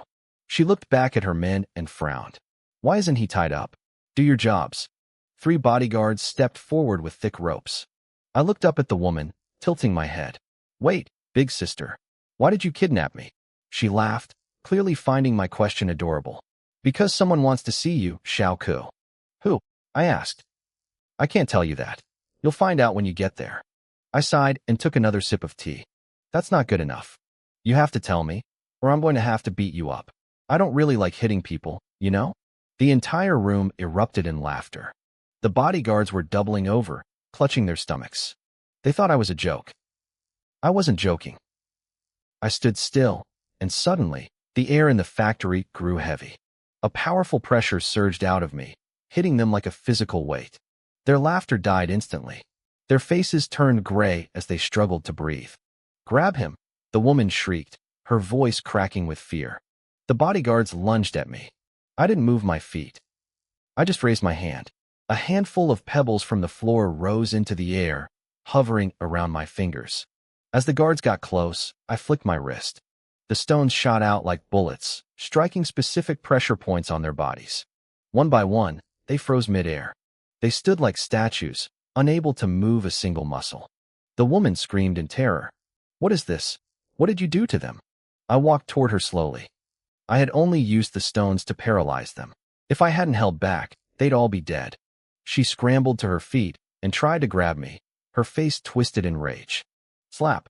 The sound echoed through the warehouse. I hit her so hard her head snapped to the side. Her left cheek swelled up instantly, a perfect red handprint forming on her skin. My master always told me that if someone tries to bully you, you hit back. You don't just take it. You little brat, she screamed, lunging for a kick. I dodged it easily and delivered another slap to her other cheek. Asterisk slap. Slap. Slap. Asterisk. I didn't stop until her face looked like a bloated purple pig. She collapsed onto her chair, sobbing, too terrified to speak. Suddenly, the sound of screeching tires filled the air. A new group of men burst into the factory. Their leader was a massive man, nearly 2 meters tall, with a shaved head and skin as dark as iron. He looked like a human bear. I stopped and looked at him. My eyes widened. I wasn't scared of his size. I was shocked because I could feel a faint, muddy trace of spiritual energy inside him. It was weak, but it was there. My master said the world's spiritual energy was gone. Was he another cultivator? The big man looked at the woman and laughed, his voice sounding like a clanging bell. Chinchuchu, you really got beaten up by a 5-year-old? Did your lifestyle make you weak? I guess I have to handle this. Black Bear, the woman sobbed. Kill him. Kill that little monster. Black Bear waved his hand, and 10 more bodyguards rushed me. I didn't hesitate. I moved faster than their eyes could follow. Bang! I threw a soft-looking punch into the gut of a man twice my size. He flew 6 feet backward, crashing into a pile of crates. The others froze for a split second, wondering how a child could have that kind of power. I didn't give them time to think. I wove through the crowd like a ghost. Every time I swung a fist or a leg, a grown man went flying. Their movements were slow motion to me. Their strength was pathetic. I used a mix of strikes, fists, elbows, knees, relying purely on my physical conditioning. In less than a minute, every single bodyguard was lying on the ground, groaning and clutching their broken ribs. I had held back as much as I could. If I hadn't, that soft punch would have gone right through their chests. Back when I was in the early stages of my cultivation, I could carry a 300-pound cauldron without breaking a sweat. Now that I'd reached the middle stage of chi refinement, my strength hadn't just doubled, it had increased tenfold. I told you, I said, puffing out my cheeks. I don't want to fight. I just wanted to know who was behind my kidnapping. The scene was a mess of groaning bodies, and Black Bear stood there with a look of pure shock. He snapped out of it quickly, crossing his massive arms over his chest. Little brat, he said coldly. I don't know how you did that, but stop now. Come back to the Wong family with me. He started walking toward me, his confidence radiating with every heavy step. He knew he could crush those bodyguards too, so he figured he was still the strongest person in the room. I braced myself. This guy was different. He felt like a real cultivator. Suddenly, Black Bear lunged. He moved like a human bulldozer, his momentum feeling unstoppable. I bit my lip and stood my ground, looking small and helpless. When he was just a step away, he swung a fist the size of a dinner plate. If a normal person took that hit, they'd be meeting their ancestors in the afterlife. Just as the punch was about to land, I raised my small, pale hand. I met his fist with my own. Boom. The impact echoed through the factory. I didn't budge, but the force sent Black Bear stumbling back, his boots dragging across the floor. My nerves vanished, replaced by a wave of disappointment. I had only used 10% of my strength, and he could barely handle it. He was pathetic. Black Bear's right hand was shaking uncontrollably. It looked like a broken paw. Why are you trying to catch me? I asked slowly. Who sent you? You can't beat me, so just talk. Black Bear looked like he wanted to curse. Being lectured by a 5-year-old was the ultimate insult. Before he could respond, I blurred. I appeared right in front of him and delivered a snap kick to his gut. The impact sent his massive frame flying through the air. He slammed into a concrete pillar and slumped to the ground, unconscious. Oops, I muttered to myself. I showed a bit too much strength there. I looked around. Chinchuchu and the original kidnappers were still standing there, frozen. They looked like they were watching a movie that defied the laws of physics. I walked over to Chinchuchu.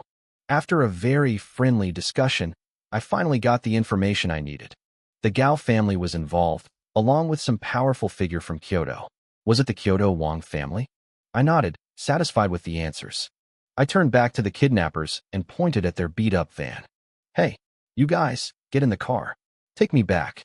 They stared at me like I was crazy. Did they expect me to walk home? They scrambled into the van, suddenly very eager to serve me. As the engine roared to life, we sped away from the ruined factory, leaving a stunned Chinchuchu behind. Inside the van, the kidnappers were terrified. They wouldn't even breathe too loudly, scared I'd slap them through the roof. Young Master Wong. Would you like a cola? The fat kidnapper asked, holding out a bottle. I reached out my chubby hand and took it. You're much better than those other bad guys. You should quit this job. Kidnapping is illegal, you know. The man nodded frantically, sweating as I continued to nag him about his life choices. Eventually, We reached my destination. The second I stepped out of the van, they floored it, disappearing in a cloud of exhaust. Am I really that scary? I whispered. I checked my phone's navigation. I needed to find Lin Xiao Xiao. She was probably worried sick. I walked into a nearby apartment complex, and about 50 meters from the entrance, I saw her waving at me. When I got close, she looked behind me, searching for my family. My sister is coming soon, I explained, seeing the disappointment in her eyes. She brightened up and led me to her apartment on the 12th floor. As we rode the elevator, I noticed how exhausted she looked. She was just a student, yet she was carrying the weight of a dying parent.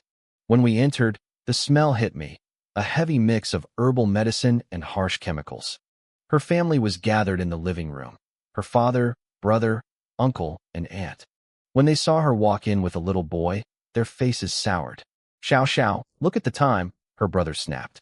Why are you bringing a kid here now? Mom is dying, and you guys can't do anything. Xiao Xiao shouted, her eyes red. Xiaoka's sister might be able to help. Why can't I try? Her father raised a hand to stop the argument. I understand how you feel, but what can a child do? Take him home, Xiao Xiao. He looked broken. He wanted to save his wife, but the doctors had already told them the odds were 0. Tears streamed down his face. I can save her, I said. My voice wasn't loud, but it hit the room like a sledgehammer. Xiao Xiao grabbed my shoulders, her face covered in tears. Is there really a way? I'll do anything. The adults looked at me with a mix of desperate hope and heavy skepticism. I started thinking, how could I treat her cancer without revealing that I was a powerful cultivator? A knock at the door interrupted my thoughts.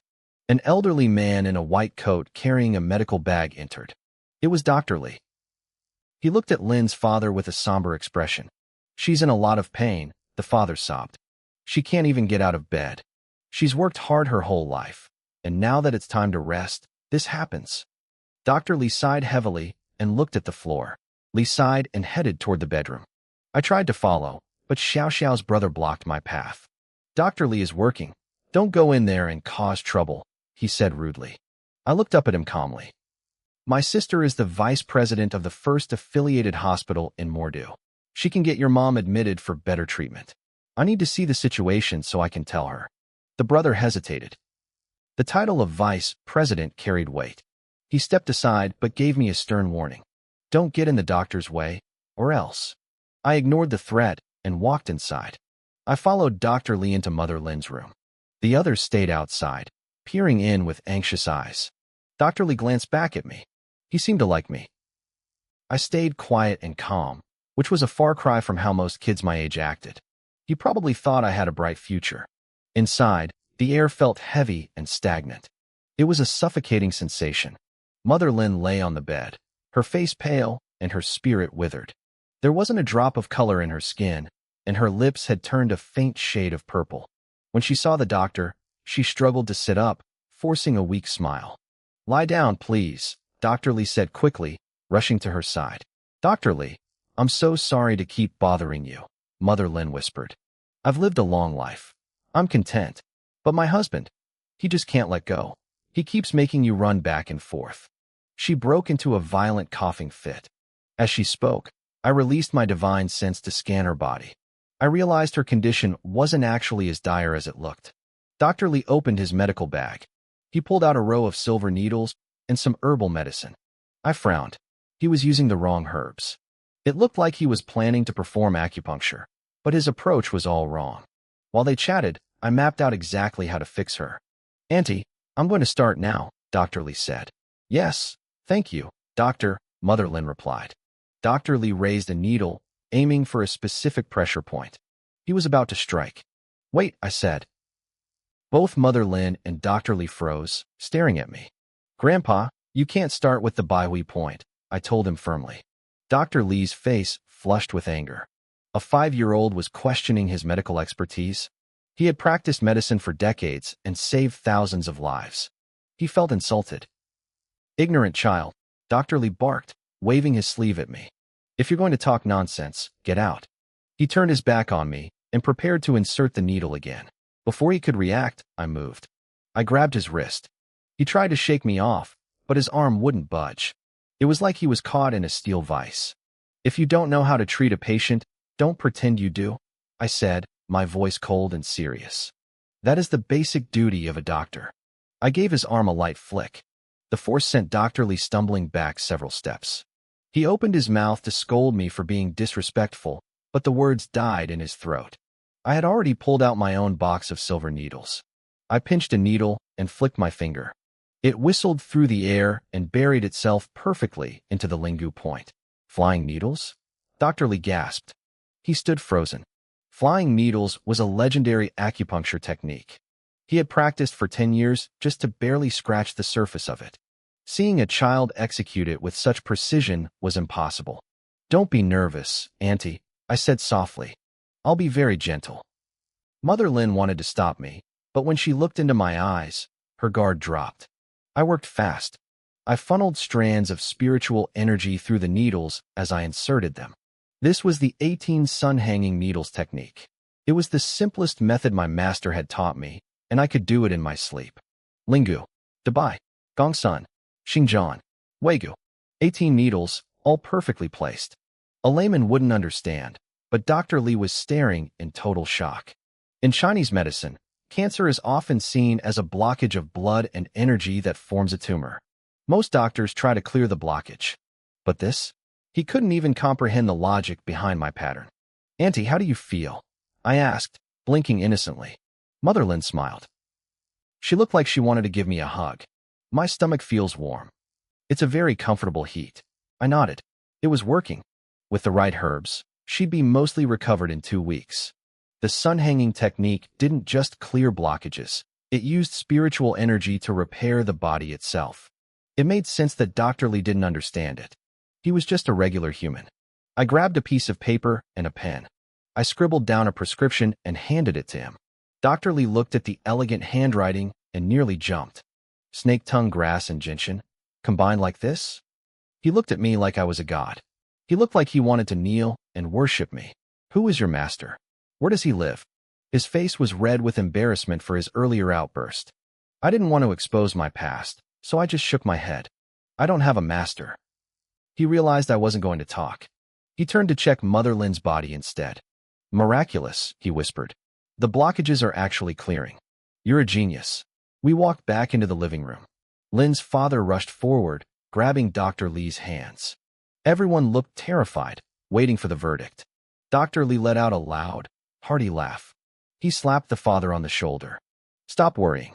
Your wife is getting better. She'll be back to normal in no time. The room erupted in gasps. It sounded too good to be true. Old Lin, you need to thank this little miracle doctor, Dr. Lee said, pointing at me.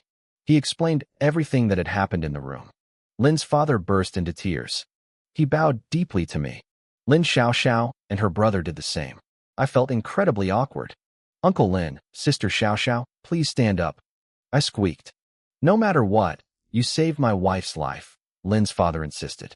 You are our family's greatest benefactor. I gave them the prescription and told them exactly how to take the medicine and what foods to avoid. They tried to beg me to stay for dinner, but I needed to get home. If I stayed away too long, my sister would lose her mind. Lin Xiaoxiao walked me and Dr. Lee out. The doctor kept trying to pry information out of me, but I wouldn't budge. Finally, at the gate, I reluctantly let him add me on WeChat just to get him to stop talking. Xiaoke, how did you get here? Xiaoxiao asked, looking around. Is no one picking you up? I couldn't exactly tell her my kidnappers dropped me off. I shook my head and put on my best sad face. My sister dropped me off, but the hospital called her for an emergency. She had to rush back. Xiaoxiao didn't want me traveling alone, so she hailed a taxi and rode with me. When we pulled up to the Wang family estate, she stared at the massive luxury villa in shock. I panicked. I told her my house was just nearby and hopped out, insisting I could walk the rest of the way. I took a long, looping path around the estate until she was out of sight before heading to the main gate. Inside the villa, the atmosphere was freezing. Xiao Lu, the driver, was kneeling on the floor, trembling. My sister, Wang Siki, was standing over him, her face white with rage. You took a sports car without permission. You took the young master out. And then you watched him get kidnapped? Her voice was like ice. What do I pay you for? Is the Wang family running a charity for idiots? Xiaolu looked like he was about to die of fright. My sister had never been this angry in her life. Get out, she hissed. You're fired. Get out of the magic city, my sister Siki growled, her voice trembling with fury. Get as far away as possible. Actually, no. I'm sending you to our second sister's post. Let's see how you handle a war zone. She was losing her mind. She couldn't believe she had hired such a useless waste of space. Xiaolu lay on the floor, sobbing and begging for mercy. He was willing to be fired, but being sent to the border where second sister ruled? That was a death sentence. Ever since Xiaolu had returned to the villa alone, the house had been in chaos. Aunt Lon had ordered the guards to seize him immediately. When the news broke that I had been kidnapped, everyone panicked. Aunt Lon took a brutal tongue lashing, but Siki knew the responsibility fell on everyone. Siki's knuckles turned white as she gripped her desk, fighting the urge to do something violent. She began barking orders. Search the entire city. Check every camera in the Yinbei district. Use big data to analyze the kidnappers' features. I want them found now. The staff scrambled.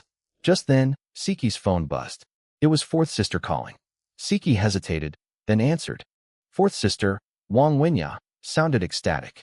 She had just landed at the airport and was already in a car heading home. She couldn't wait to see her long-lost little brother. But when Siki stayed silent, Wenya's tone shifted. After Siki explained that I had been snatched, there was a loud crash on the other end of the line, the sound of something expensive shattering. Wang Siki, Wenya screamed. I trusted you to look after him. Is this how you do it? The line went dead. Siki sighed, knowing she was in for a nightmare once Wenya arrived. She grabbed her keys and joined the search herself. Meanwhile, I had finished my long walk and circled back to the estate. As I approached the gates, a fleet of luxury cars pulled up. I thought it was Siki coming home, but a different woman stepped out of the lead car. She wore glasses and a sophisticated black dress that hugged a stunning figure. Her skin looked like polished white jade under the sun. She looked elegant and refined, like a high society scholar, but her face was a mask of cold fury. A group of middle-aged men in suits followed her, pleading with her. I told you, I'm not choosing another university, she snapped, her long legs carrying her toward the gate. My position at Magic City University is just a title. If you have a problem, take it up with the Global Education Committee.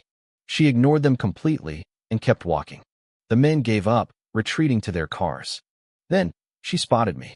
Her cold expression softened instantly. She looked at me, her eyes sparkling. Whose child is this? He's so delicate, even cuter than the photos of my little brother. She walked over and knelt down. What's your name, little guy? Why are you out here all alone? Aren't you afraid of being kidnapped? I shook my head. I'm Wang Xiaoku. This is my home.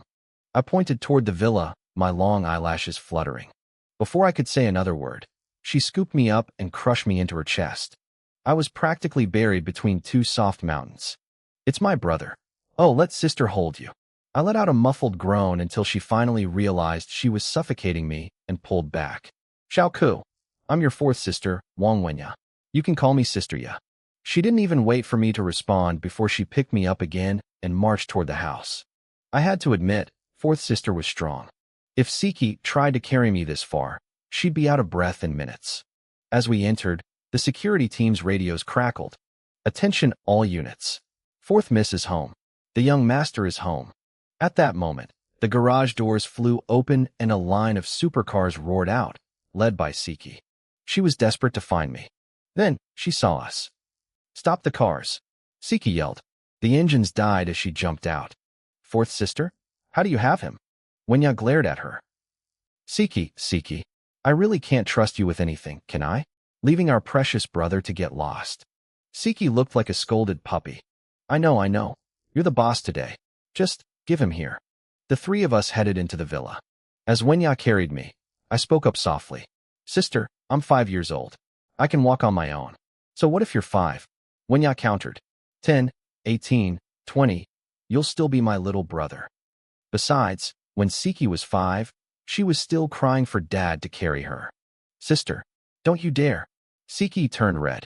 Wenya just laughed and finally set me down. Suddenly, a black blur shot across the room. It was Xiao He. He was so excited to see me that he lunged forward. Wenya, startled by the sudden attack, reacted instinctively.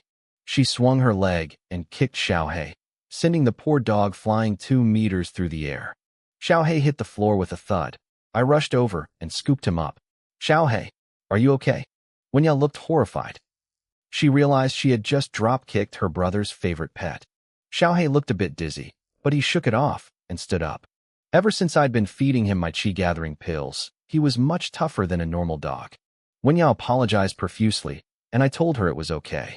The tension melted away, and soon we were all hanging out in the living room. The sisters chatted on the sofa while I sat on the floor with Xiaohei, watching cartoons. Siki and Wenya were whispering, trying to keep their conversation private, but my spiritual senses were sharp. I could hear every word from 20 meters away. The main family in Kyoto is making big moves, Siki whispered. The Wang family in Magic City isn't the weak sheep we used to be, Wenya replied, her voice cold. If the main family targets our brother again, we don't need to hold back for Dad's sake anymore. Is there any other news from Kyoto? Siki asked.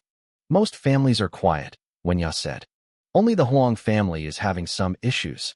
After dinner, I hurried to my room. Now that fourth sister was back, I figured Siki wouldn't try to drag me to her room to sleep. I settled onto my bed, ready to cultivate. Then came a loud knock. I opened the door to find Wenya standing there, holding a laptop. She gave me a sweet, predatory smile. Brother, I heard you're afraid of sleeping alone. Let's sleep together. She walked in, tossed her laptop on the bed, and slid under the covers like it was the most natural thing in the world. I sighed. Compared to Wenya, Siki was actually quite polite. It looked like another night without any cultivation. I had to find a way to stop my sisters from barging into my room. I watched fourth sister, Wenya, tapping away on her laptop. I crawled onto the bed to see what she was looking at. It was a documentary about Magic City University. The moment I got close, Wenya grabbed me and pulled me into a tight hug. She smelled like expensive perfume and acted like I was a giant teddy bear. She pulled out her phone and snapped a photo of us, sending it straight to the family group chat. The notifications started popping up instantly. Lele and Ying were confused. Who is this? Lele asked. Is that your son? Shut up, Wenya typed back, grinning. This is our little brother. How did he change so much? Lele replied. He's way too cute. Wenya looked at me with a smug expression. Are you jealous? She muttered to the screen. Suddenly, there was another knock at the door. Before we could even answer, the door swung open. It was Siki. She frowned when she saw Wenya on the bed. They both spoke at the exact same time. What are you doing here? Why did you come in? It was obvious Wenya wasn't planning on leaving.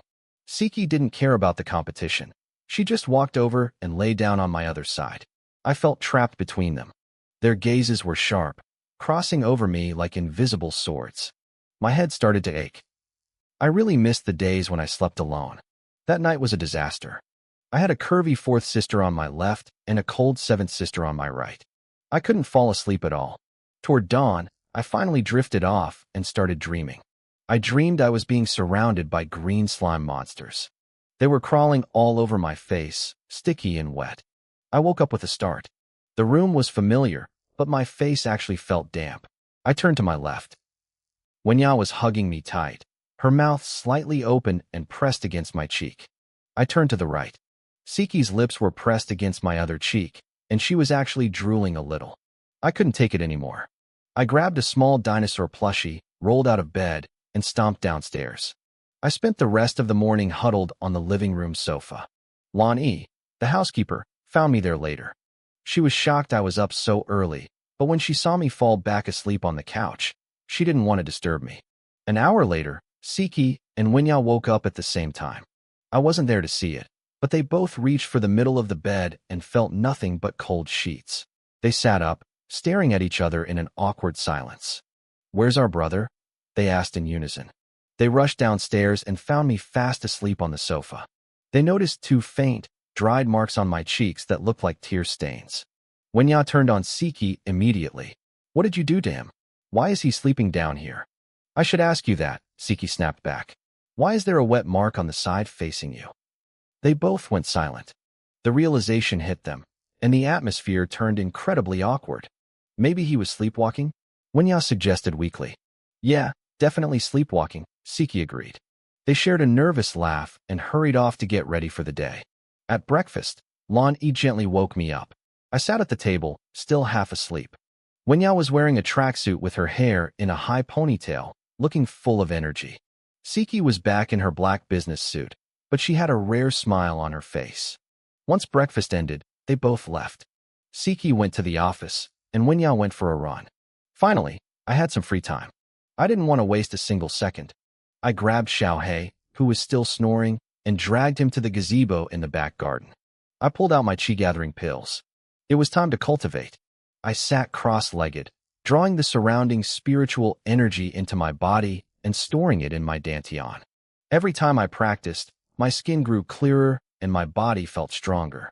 The damage from years of living on the streets was slowly being erased. Xiaohei's version of cultivation was just sleeping, but after eating the pill, his white fur started to glow with a healthy sheen. A small, hard lump was even starting to form on the top of his head. I spent the entire morning in the garden. The air smelled of fresh earth and flowers. When I finally opened my eyes, they shimmered with a faint blue light. I sighed. At this rate, reaching the late stages of chi refinement would take forever. I knew how to build a spirit-gathering array, but I wasn't strong enough to set one up yet. I needed that array if I wanted to speed things up. I made it my goal. Get to the late stage, then transform this villa into a cultivation paradise. My phone buzzed in my pocket. It was Siki. Eat lunch, then have Wenya help you get ready, she said over the line. You're coming to a banquet with me tonight. I headed back inside the villa with Xiaohei. The main hall was filled with workers carrying boxes. There was a literal mountain of packages stacked in the center of the room. Wenya saw me and grabbed my hand. Brother, these are gifts I had flown in from overseas, she said excitedly. I stared at the mountain of boxes, my jaw dropping. She was way too intense. She opened the first box, which was full of small remote-controlled robots for Xiaohei. Then she nudged me to open the rest. Thank you, sister, I said, tearing into a box. Inside was a beautiful toy race car. It was sleek and cool. For the first time, I really felt what it was like to have a family that spoiled you. Wenya stood there with a gentle smile, watching me work through the pile. She had clearly researched what 5-year-old boys liked. I opened another box and found a small sword. The scabbard was decorated with gold, and the blade was made of thin, unsharpened steel. It looked incredibly cool. I love it. You're the best, fourth sister. I cheered. Wenya looked like she was walking on air. After 30 minutes of unwrapping gold hoops, gemstones, watches, and clothes, my hands were actually sore. And there was still half a mountain left. Lonnie saved me by announcing lunch. Wenya ordered the servants to move the rest to the storage room. As we walked to the dining room, I looked at her. How much did all this cost? It looks expensive. Wenya did a quick mental calculation. Gifts, shipping, labor, taxes, about 8 million. 8 million? She said it like she was talking about pocket change. I had worked so hard to make 20 million from gambling on Jade, and I thought I was rich. Now I realized my sisters were on a completely different level. To Wenya, who managed billions in educational funding and sponsorships, 8 million was nothing. And I knew Siki was even richer. I sat down to eat, realizing that in this family, money wasn't just a tool, it was a force of nature. The Wong Group brought in tens of billions of dollars every year. Since it was a family-owned business, every cent of that profit belonged to the Wong family after the employees were paid. It was a level of wealth I still couldn't wrap my head around. At the dining table, Wenya couldn't stop teasing me. Xiaoke, do you like your gifts? Are you happy? I nodded quickly, my mouth full of delicious food. I'm happy. Fourth sister is the best. She beamed at me. Then give me a kiss as a reward. I leaned over and gave her a quick peck on the cheek. She giggled like she had just eaten a spoonful of honey, her face glowing with pure joy. Once lunch was over, Wenya's expression turned serious. She had business to discuss. Today was Old Master Gu's 80th birthday. The Gu family was incredibly powerful, ranked just below the 4 great families of the city. Normally, the Wong family would just send a gift and be done with it. But this time was different. Old Master Gu had a son named Gu Biao. He was very close to his father, but more importantly, he was my father's old brother in arms. They had faced death together on the battlefield. To my sisters, he was a respected elder. We had to attend this banquet in person. That was the first time I realized my father had been a soldier. I didn't know yet that he wasn't just any soldier, but a general whose name made people tremble with respect.